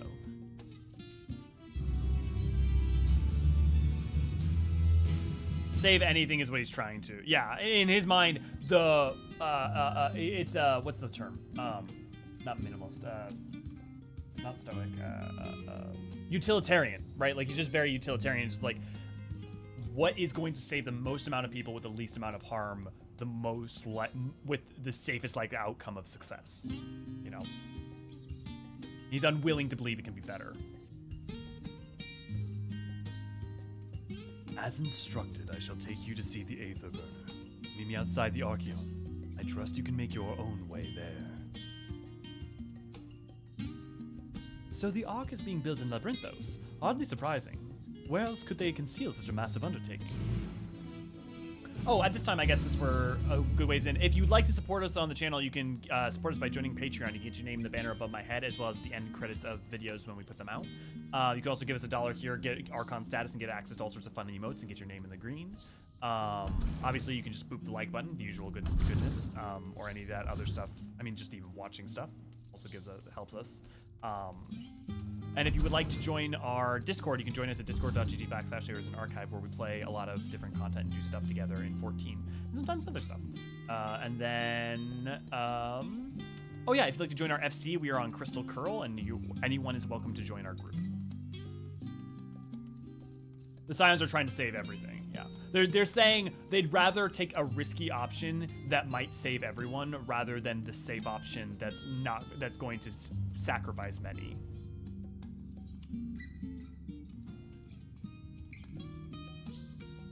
Your entrance papers appear to be in order. Do you wish to descend into Labyrinthos, sir? We should learn more about the Aether Burner before we mess with it. Revolutionary new concepts. We're supposed to place with magic, charges with science, play with empty. That's definitely a way of putting it. Just when Scions play ATB, Fortuno plays turn-based. I'm liking your guys' analogies I'm finding pretty funny.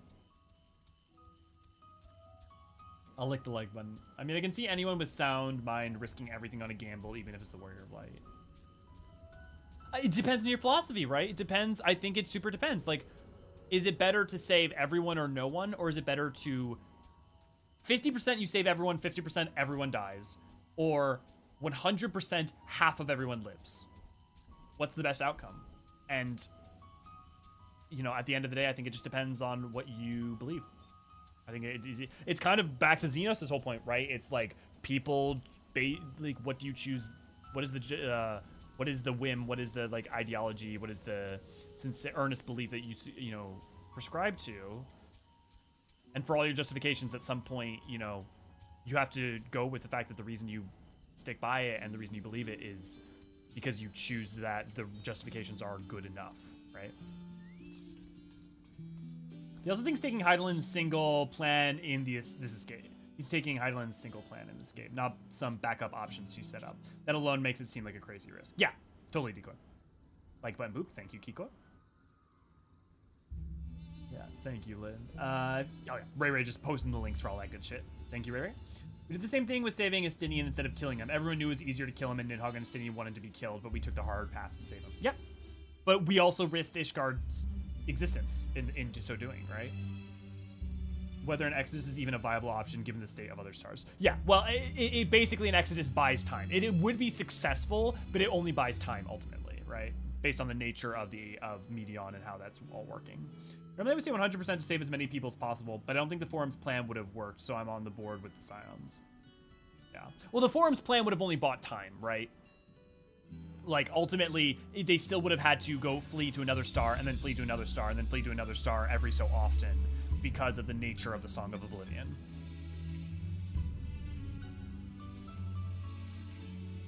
Do they intend to carry everything in the Archeon to the moon? They said they started loading scientific records and biological samples, but do they really need all of it? Some would surely object to the Forum allowing foreign elements to have the run of their secret facilities. We should count ourselves lucky. It seems so long ago we first set foot here. It's funny, I played this game in 3 days, and I remember reading that and thinking it did feel like a lifetime ago. It has been many moons since I last visited Labyrinthos. As vast as the archives were back then, they've only continued to grow in the days since. Where once we were refused entry, we are now welcomed as guests. Among the many and varied documents sent to the moon, I did chance upon several inventories made in the Archeon. Mayhap the Forum believes such records would provide insight into the intricacies of clerical duties. Regardless, the Loperids did not consider them worthy of more than a cursory glance.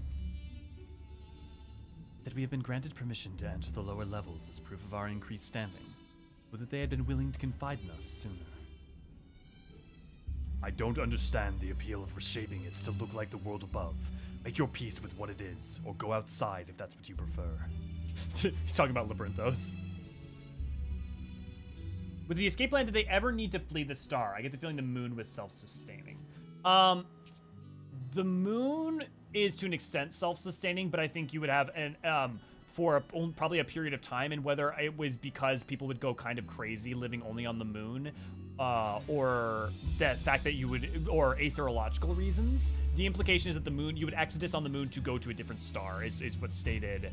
And that would effectively, in theory, should buy you time before the Song of Oblivion either might have to reach that place again. Because part of it is that we know Medion knows where Atheris is, and his main goal is to destroy Atheris. And one of their main goals is to get rid of Atheris. But I mean, ultimately, in the end, everything is buying time because the universe is going to end due to entropy no matter what, anyways. My experience with Destiny 2 kind of had my doubts on the Forum's plan. The fact humanity tried to do the same thing, mind you. Yeah, but very different context, but yeah. I love Estinian sheer unyielding pragmatism. Yeah. Estinian telling them to touch grass. You're right. Our destination lies in the lower levels. The Forum, in its wisdom, has granted you access to the Archeon's lift. Step inside and have Ophelion take you to the medial circuit.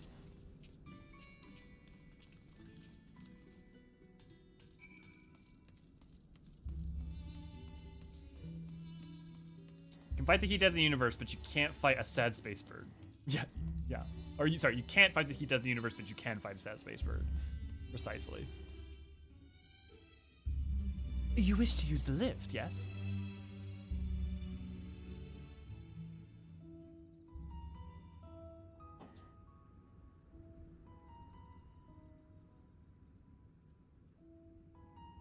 Yeah, I was thinking something along the lines, similar lines, yeah.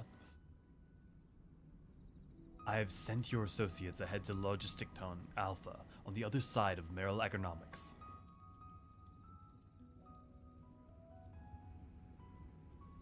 Actually, there's something I've been meaning to... No, never mind. It can wait. Let's attend to the matter at hand.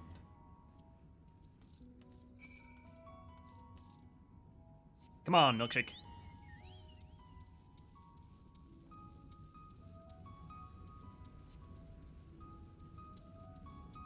By the way, my tank job stone magnets arrived today. Nice! My fridge isn't naked anymore. Woo! Oh, man. Now I kind of wish I could put my magnets on my fridge, but I like them as set decor better.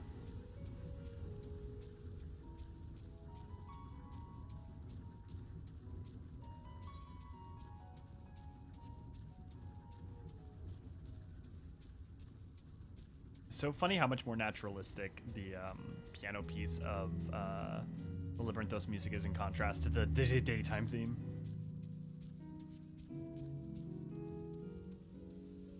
Man, I'm so excited and interested to see what the 7.0 musical theme is.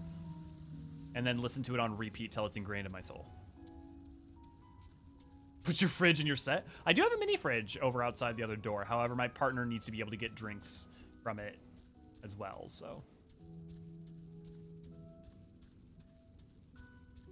I think my partner also pre-ordered the Sage and Reaper stones. I just don't think they've come out yet. Nice, nice.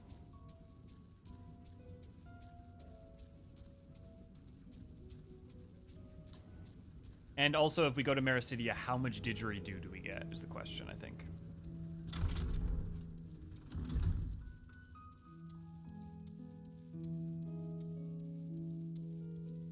Look at that, man.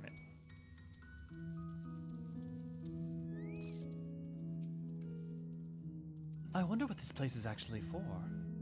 The further underground we go, the more surprises we find. The fields we passed along the way brought back memories of Ferndale, unfortunately. We were never blessed with such an abundant crop. Ferndale's where he grew up, right? And was raised by Nidhogg, if I'm not mistaken? I think that's right. We must be close to the central circuit, which is where Charlene's greatest secrets are held. If the tomes I perused told the whole story. On our journey here, I was filled with an inexplicable sense of elation to see vegetables other than carrots being cultivated. Why, it's near brought a tear to mine eye. Oh, Oriange.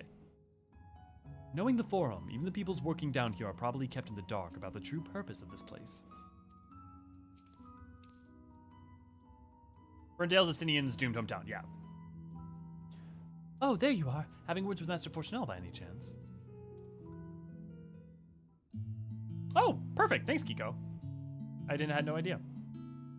We ought to wait here while our father arranges for us to use the next lift. Here, being Logisticon Alpha, where the atmospheric conditions of Labyrinthos are regulated.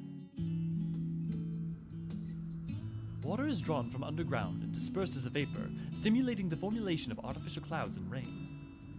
By manipulating the temperature and air circulation, they're able to create the ideal environment for the growth and preservation of the biological centers kept here.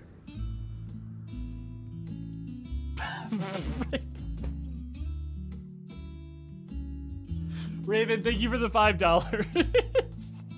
Well played, well played. Next time, just save your $5 and buy yourself the soul stone. Thank you, though. Ooh, maybe next I should get all the convocation stones. I don't think they have those officially, but Etsy might have magnets for all those. Hold on, how do you know so much about it? Why, father brought me here as a child. What? And left me behind? Actually, you're the one who left me behind when you went off somewhere with grandfather. The night before, I'd been asking father how clouds are made, so he decided to show me. It was fascinating. I peppered him with questions the entire time. 'Tis all too easy to take for granted the many interweaving aspects of the natural world, to grow inured to the wondrous. But having gained an understanding of the complex mechanisms employed by the Loporrits in recreating a similar environment, I've come to view such processes in a new light.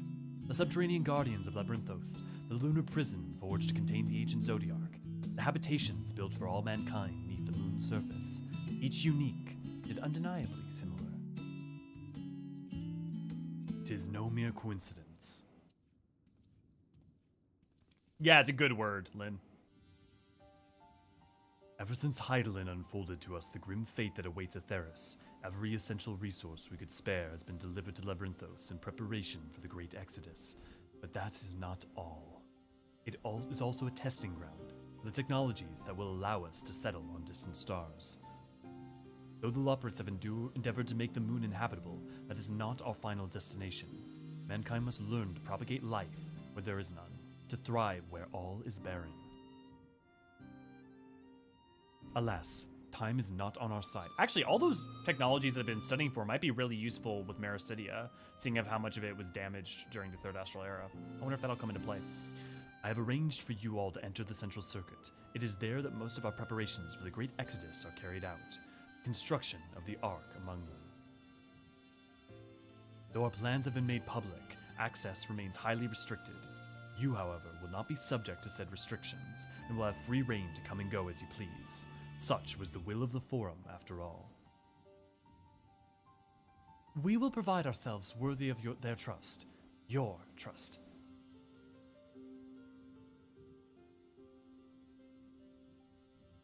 Then let us proceed.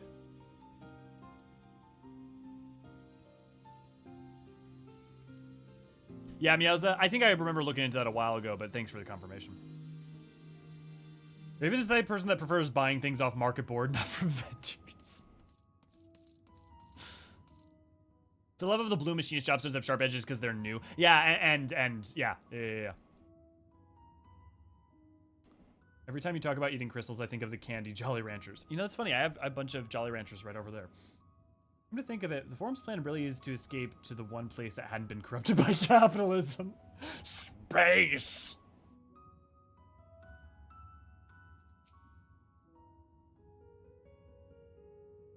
By decree of the Forum, the Scions of the Seventh Dawn are permitted to enter the Central Circuit.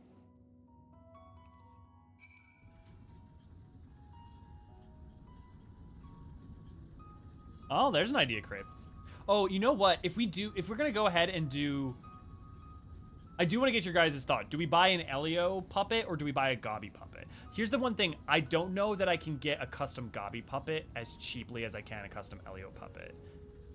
But I can definitely look into it. I can definitely for sure look into it. And it will also, any of the money that's currently been put towards, because I think we're above our goal for the food stream. Thank you to all you guys who gave money last stream when we had a bunch of technical issues. That will go towards the whatever we decide on next. Elio puppet? Okay. Slime Ranchers. I know the video game, but is that a candy? This is it, the Central Circuit. We might finally have the chance to commune directly with Hydaelyn, provided we somehow manage to succeed where Charlene's finest engineers have failed. Still, it won't hurt to have a look. The sooner we can get a look at the aether burner of theirs, the sooner we can start working out how to improve it. The temperate environment here is not unlike that of Bestway Burrows, though the diverse vegetation doth produce a far more complex bouquet of aromas. A welcome difference indeed, for I've grown weary of the scent of carrots. Good thing Joshua's not here. Or good thing Joshua wasn't sent to be with the Loporrits. That would be his nightmare. I imagine the secrets kept here would be of great benefit to mine own research, but I will refrain from indulging my curiosity for the time being. I have no idea what makes Alphino so confident we can solve the problem of theirs. Relentless optimism, I presume. A not unwelcome trait in a youth, but less so in a gambler. Aye, let us resolve never to let him set foot in the gold saucer. The farther down we travel, the more expansive the sky above becomes, artificial though it is. Fucking roasted, Justinian. Would that the heavens elsewhere could be so idyllic.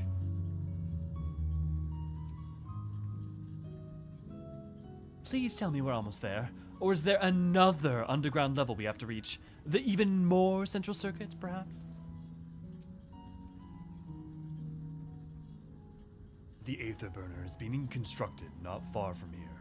Overseeing the work is Kokol Dankol, after whom the forge is named. Fun fact, Kokol and Kokol's forge comes from Final Fantasy IV.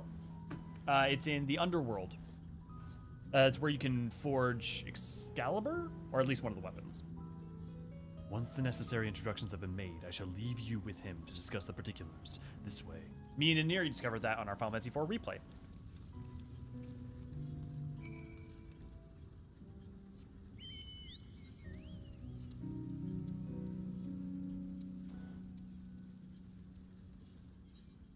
As a European, I can confirm we in fact have slime fauna. Gummy Baron. I mean, we have gummy bears. We for sure have those. Gabi puppet, if you can afford it, would give you an excuse for more goblin spells. Oh, that's a good point. Elio, let me read the book. Let me read the book. No, you're too Gabi. Well, in that case, too Gabi for the book. Too Gabi for the book. Can't even have a look. I think maybe, hopefully, 2 people got that. What the fuck I was referring to there? As a European, Oriange will never eat carrots again. Right, Infinite is called the British Marshes. Lord Elio, I laughed a little too hard over the Joshua comment. Well, you're welcome.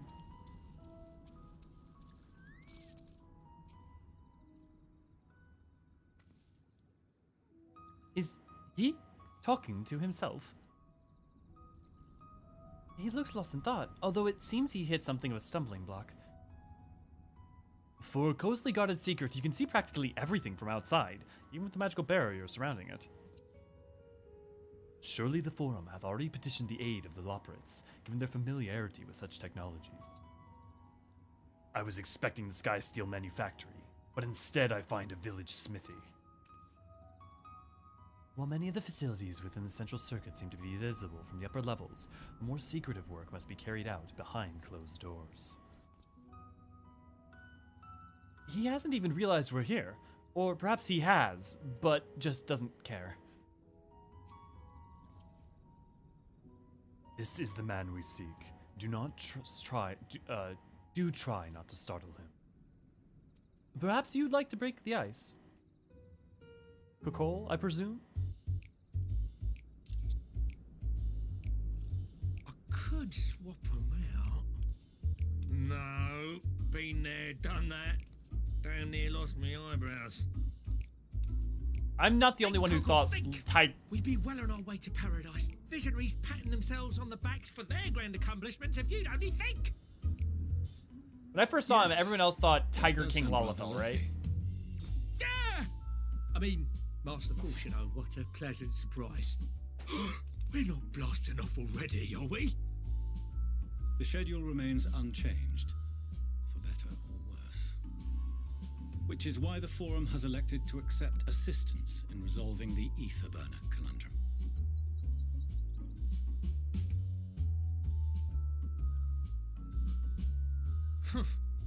Not seen you lot down here before. There are archons among their number, but engineering is not their expertise. Nevertheless, the Forum concedes the slim possibility that they may have insights to offer. If not, you are at liberty to return them to the surface, by whatever means you see fit. I assure you that won't be necessary. Now, about your troubles with the ether burner. Aye, I'll walk you through it. Suppose I could do with a change of pace. As the name ought to tell you, the ether burner burns ether, ambient or otherwise, and transforms it into motive force. Think of it like a giant bomb that never stops exploding. Even out in that black void where the ether's right sparse, it's strong enough to move our arc. And it probably won't kill you like an actual bomb.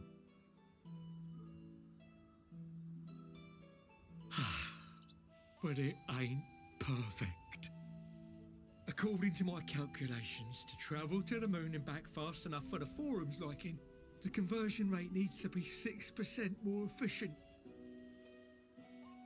A measly 6%, you say? But if I could have squeezed even another 0.6 out of it, don't you think I'd have built it that way in the first place? Hast thou consulted with the Loperids? Yes, they too are conducting their own research, for lack of a ready answer. The moon's propulsion systems are considerable, naturally, yet they are commensurately massive.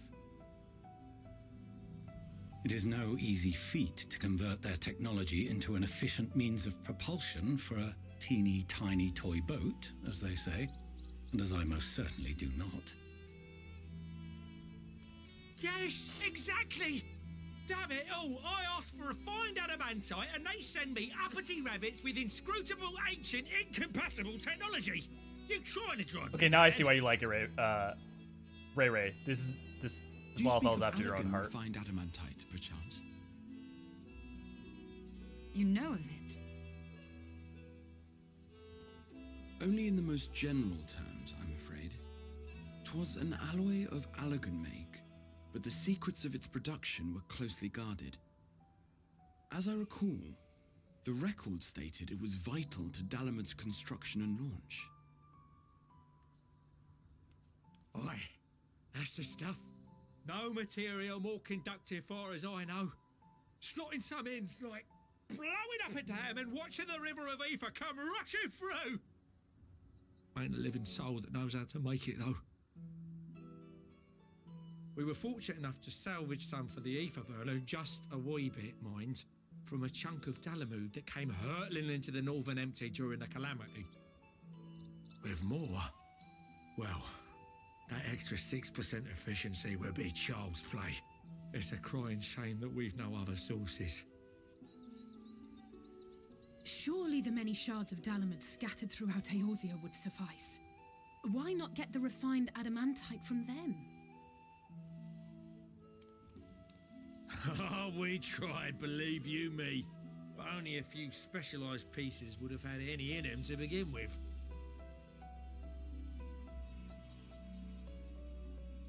Drive calls from Ragnarok-class internment hulks.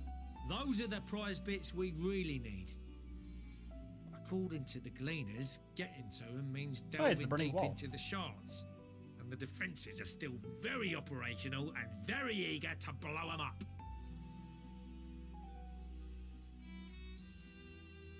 It's rough going in there, even for the cream. Not sure they'd make it out alive. Weren't we near that part of the Ragnarok when we went to destroy Bahamut?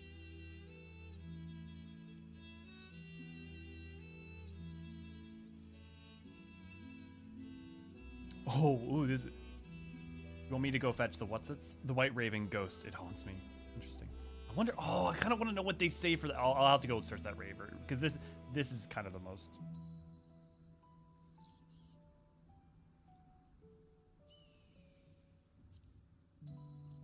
I'm interested. Memories of the White Raven. Heavens, are you Falling right? comets. You Oh look God. pale as a. Well. Best put that. I battle spent from so your much mind time for in the now. coils. Deep breaths. That's it. You don't understand. There are Savage multiple Saint. internment hulks in Eorzean alone, so handling this ourselves may not be the most efficient option. Rather, Yeah, right. if we could salvage adamantite from the shards simultaneously. T9S. Thancred, is the link shell we established before you went to Garlemald still active? Or I guess it's just T9. Of course. No S. The floor is yours.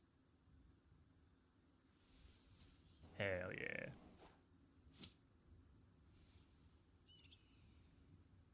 What's all this? Gathering firewood, so to speak. We alone can accomplish little, but joined by others, we may yet build a bonfire to carry us heavensward. Fucking. This is our Ah. The Scions have need of you.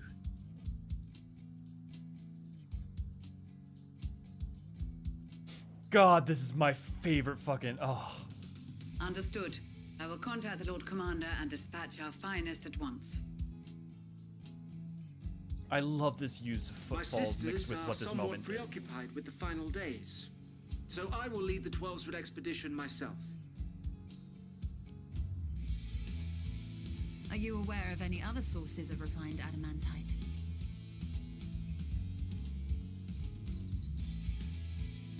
Logically, such an invaluable alloy would have been utilized solely where absolutely necessary, in components intended to conduct or collect surpassing amounts of ether. Any extant instrumentation or devices would have likely found their way into the hands of etherologists or enthusiasts.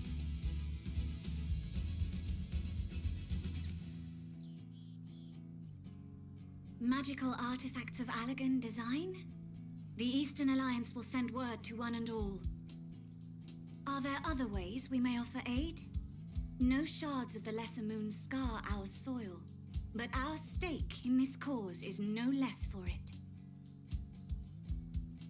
I mean, honestly, Is there anything the you tower, offered that might be of use heaven to on you? high. What did you say? Oh, you got friends in far places, lad. Anyway, if you're offering, I wouldn't say no to one of those Far Eastern sacred relics. Some of them can hold enough ether to summon a whole damn primal. Combine a source like that with the ether burner, and 3, 2, 1, kaboom!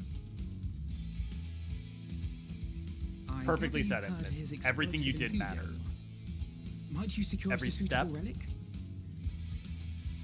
Every life, shall every be friend, done. every challenge. I know little of machines, but I promise we will do our utmost to gather the materials you need to finish your starship. I am glad for the work, in truth. Better to busy oneself than wait and fret over disasters foretold. Then why are we all still standing about yapping? There's plunder for the taking, and I'm a born plunderer. I'll be an old Charlian before you know it. Start mixing the grog. I love Sigard. I'm certain that can be arranged. Cyrano, Thank you Lynn. all, and do be careful. Lucia, Cyrano, Sicard, and I forgot who like the last that. one was. Aye, just like that. Our refined adamantite is on its way. Now let us consider our next steps, shall we? There's yet much to be done.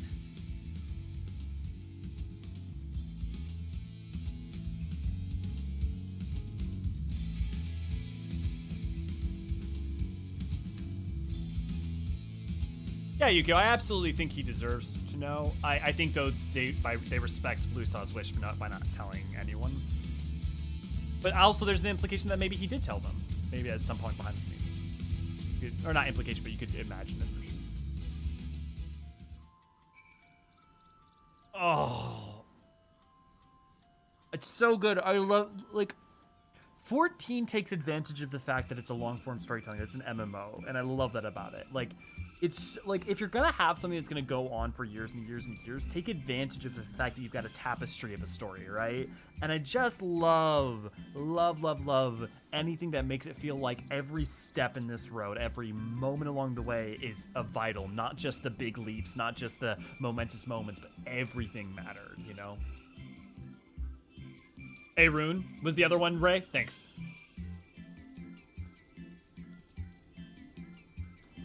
Yeah, boy. I love this moment for the Scions. All their work-building relations are paying off big time. Yep. Love when stories have the need to call back a lot of past characters for help. Yeah, love this part. It's a Link Pearl Fortune all. It's meant for long-distance conversations. Don't judge me. I need the dominatrix live. Someday I want to do all the coils synced.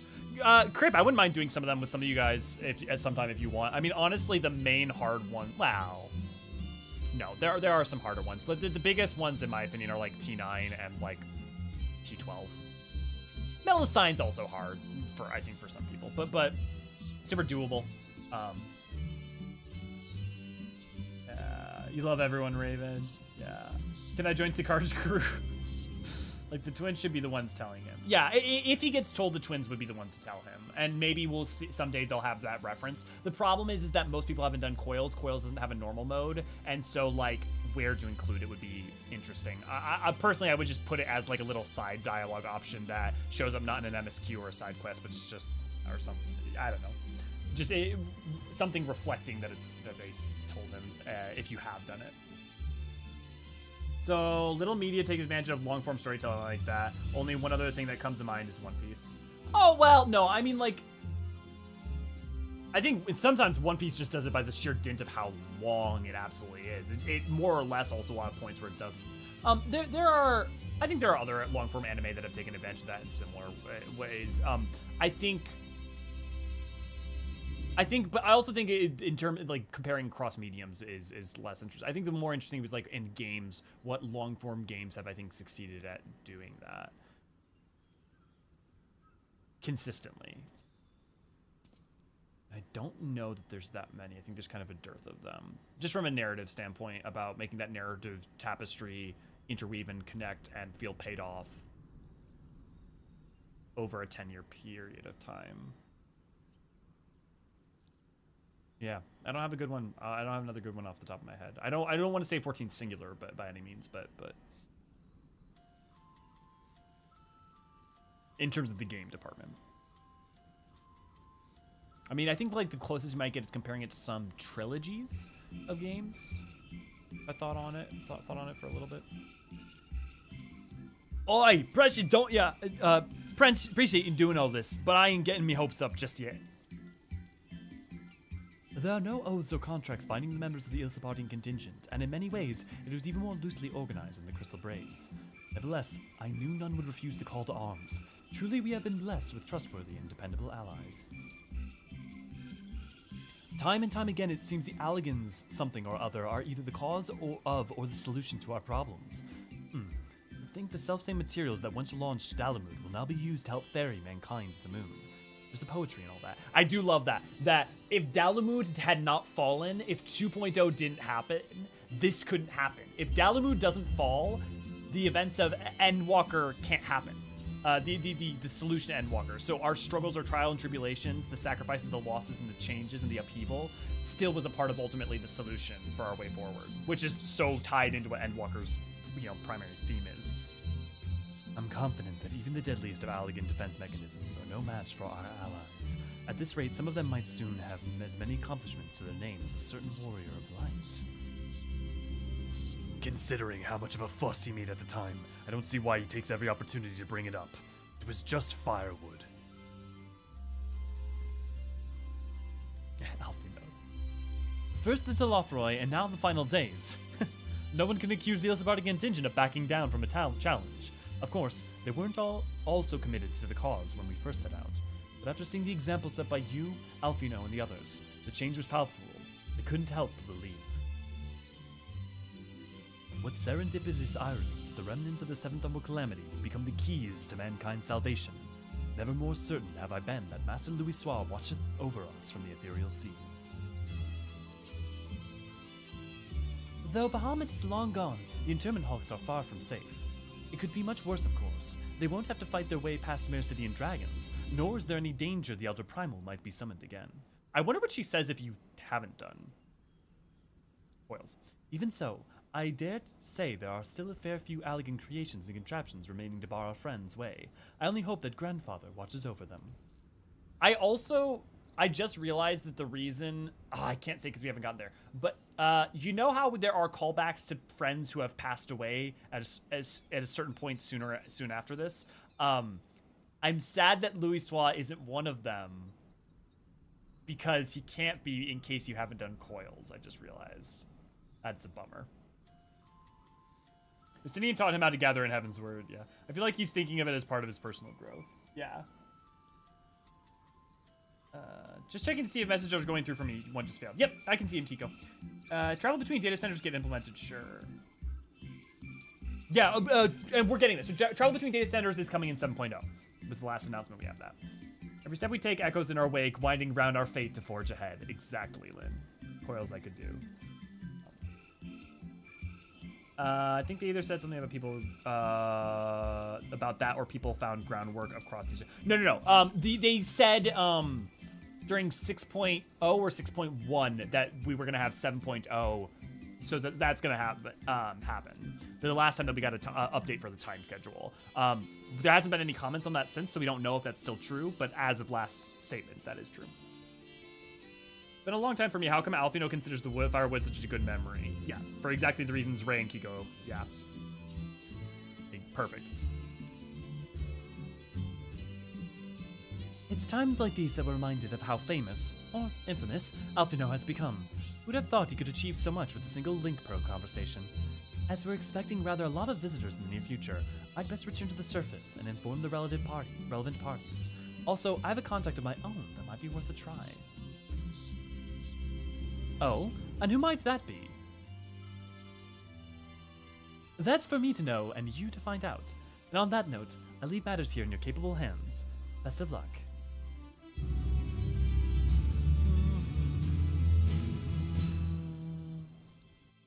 Let's kill some ravens while waiting for the 7.0 patches. Yeah, hey. Meanwhile, in Ul'dah.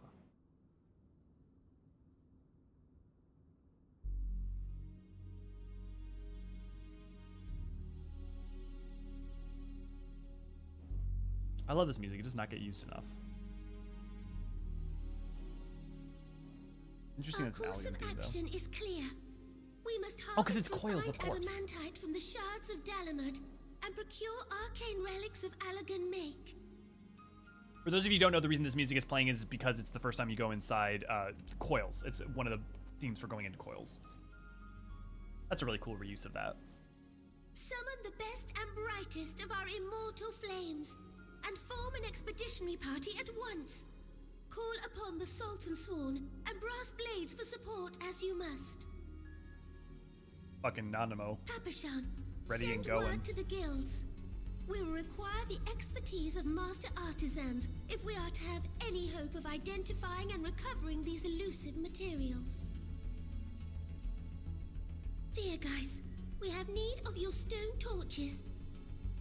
They are to assist the immortal flames in scouring the ruins. Oh, his son's there. And to help secure the surrounding areas.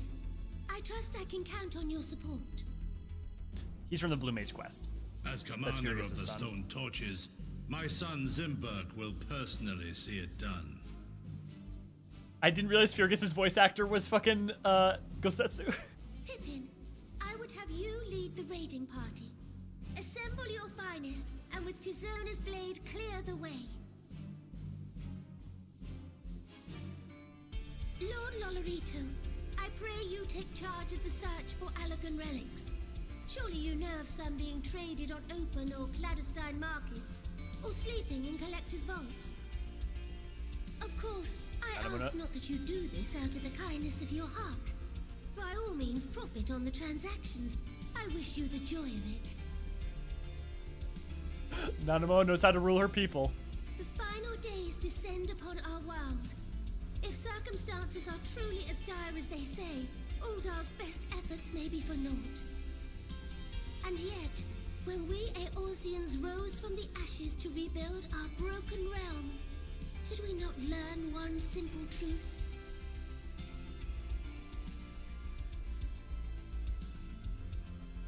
That which seems all but impossible to overcome alone may yet be possible if we stand together. It was the Scions who united us then, and it is the Scions who call upon us now. Uldar will answer that call. We will summon our courage and join the fight for our world's future. You know your duties. I, Nanamo Ulnamo, 17th in the line of Ul, bid you good luck and Godspeed. Fuck yeah. Night Creep. Good luck with Levin Strike.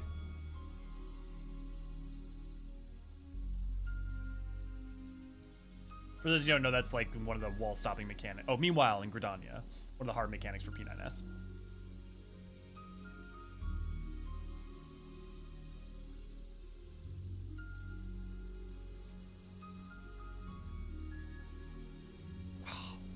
Oh, it's the Bowman. Oh, yay. Love seeing all these guys again.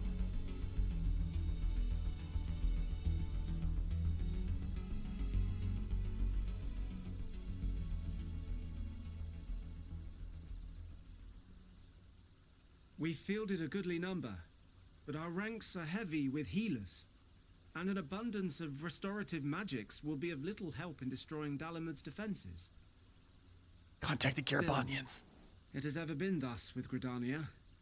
We must steel ourselves for a protracted engagement.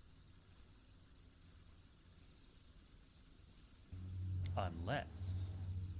In that case, might I suggest taking us along?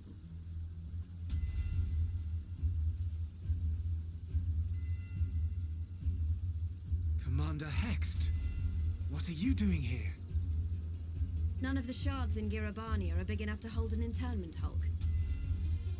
So we said to ourselves, why not lend our neighbors a hand? We thought you might be short on people with a talent for breaking things.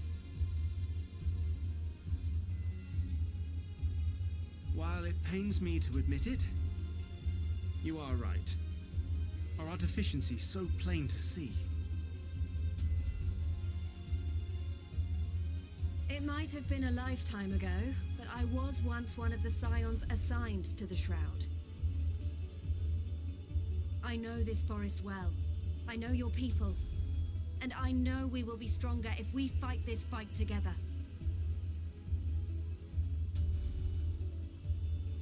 This is actually a really great culmination for both her and Aerun's story, if you know his.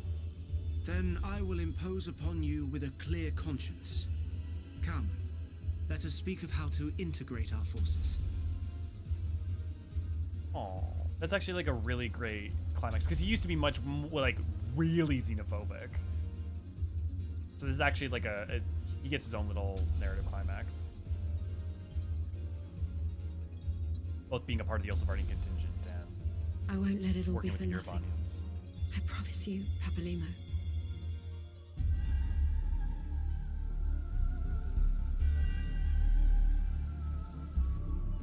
Yeah, very much so, Tracy.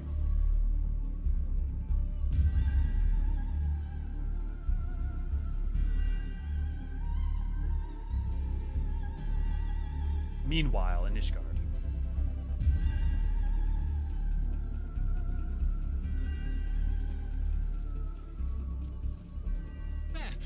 There you are. We've no time to waste, brother. Everyone has already...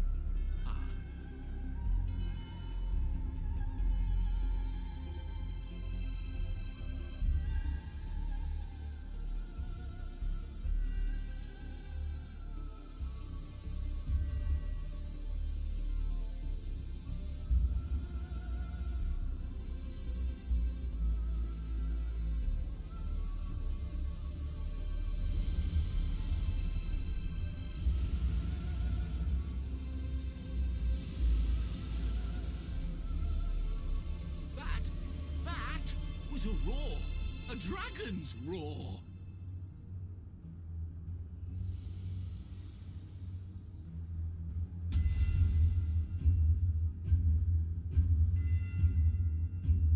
Cry not that he's gone. Smile that he lived. After all, my better suits a hero. Meanwhile, in the Ruby Sea. And so, in summation, the Eastern Alliance, as well as the Honorable Lord Lolorito himself, reached out to me for assistance in procuring these treasures of the divine, and I, in turn, do beseech the Confederacy for aid.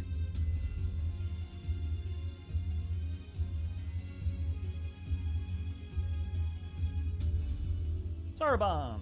Hmm? Is that... Hancock? What a surprise this is. Sorrow. And a fortuitous one at that. I have a favor to ask, you see. Me too, Ray. Finally, someone else. The glasses, right? Thank you. Hey, the auspices.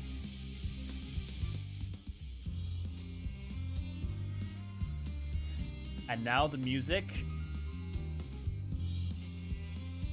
Storm from the Heavens and Footfalls is here for next little bit. We've got a lot to do, and there's a whole bunch to go forward from before we reach the final map. But that's where we're going to be calling it for today, guys. Thank you all so much for joining in. I will definitely wind it down here a little bit. Friendly reminder, if you want to support us, you can support us by joining us over on Patreon, offering a couple bucks, get your name in the banner above my head, as well as at the end of videos, and a special colored name on the Discord. If you want to join our Discord, you can join us at discord.gg/Eorzean Archives, where you can join us for playing Final Fantasy XIV and all sorts of other things. You can also offer us $1 here, and it goes a long way towards supporting the channel and gives you access to emotes and archon ship, which change your name to green. But yeah. Let me, friendly reminder, the schedule right now is Monday and Tuesday are MSQ streams. Wednesdays are when I'm currently able videos come out. Thursdays are me and Aniri playing old Final Fantasy games.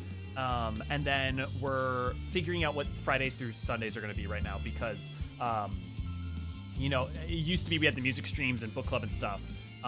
But I'm thinking maybe what we'll switch over to is Saturdays or Sundays or one of the weekend, Friday, Saturday, Sunday. Maybe we'll switch over because I know a lot of you guys have been wanting to like maybe play other things together as a community. So maybe we'll start doing more of that. V, thank you for doing all the lovely little links.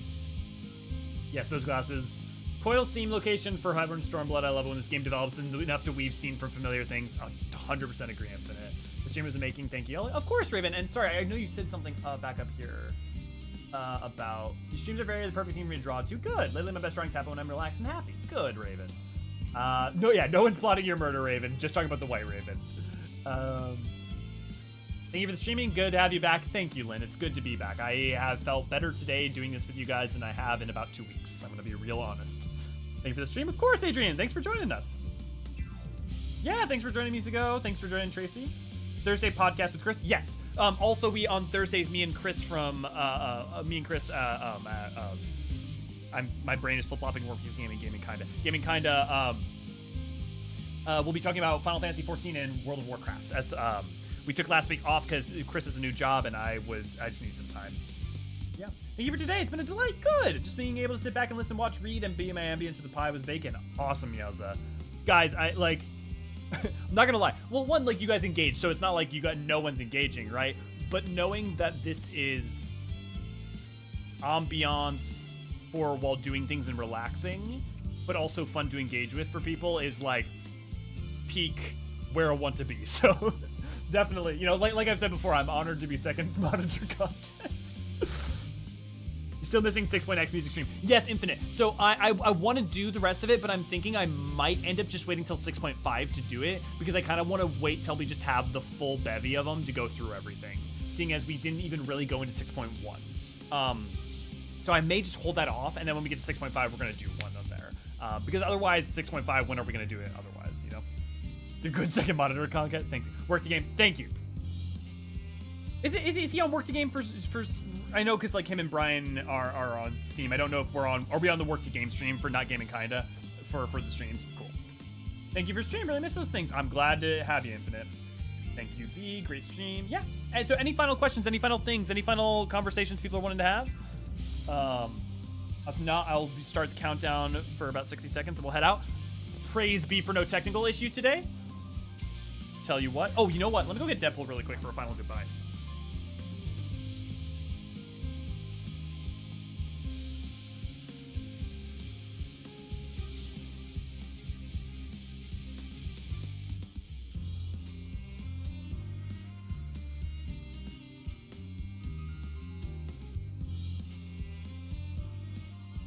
Oh, the boys here.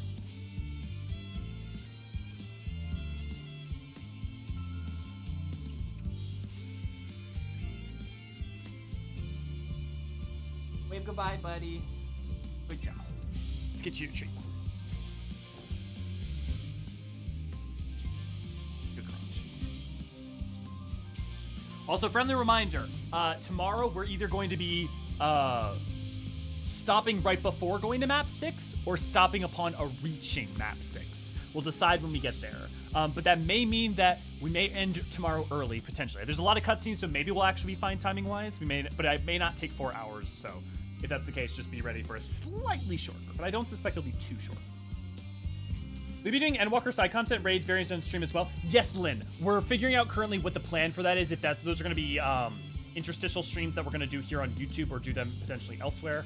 But we will be doing the there's no trial series. We won't be doing a trial series, but we will be doing the raids and Mists of the Realm.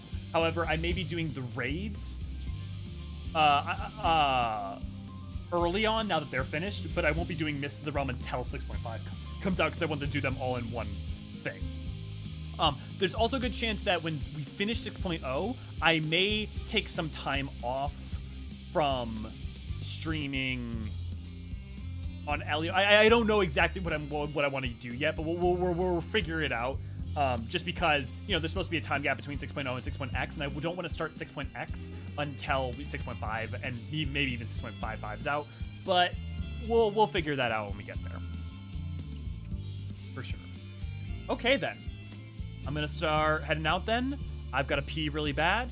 I hope you all have a wonderful evening. I've been Elio Forceron. I'll see you guys real soon. Cheers.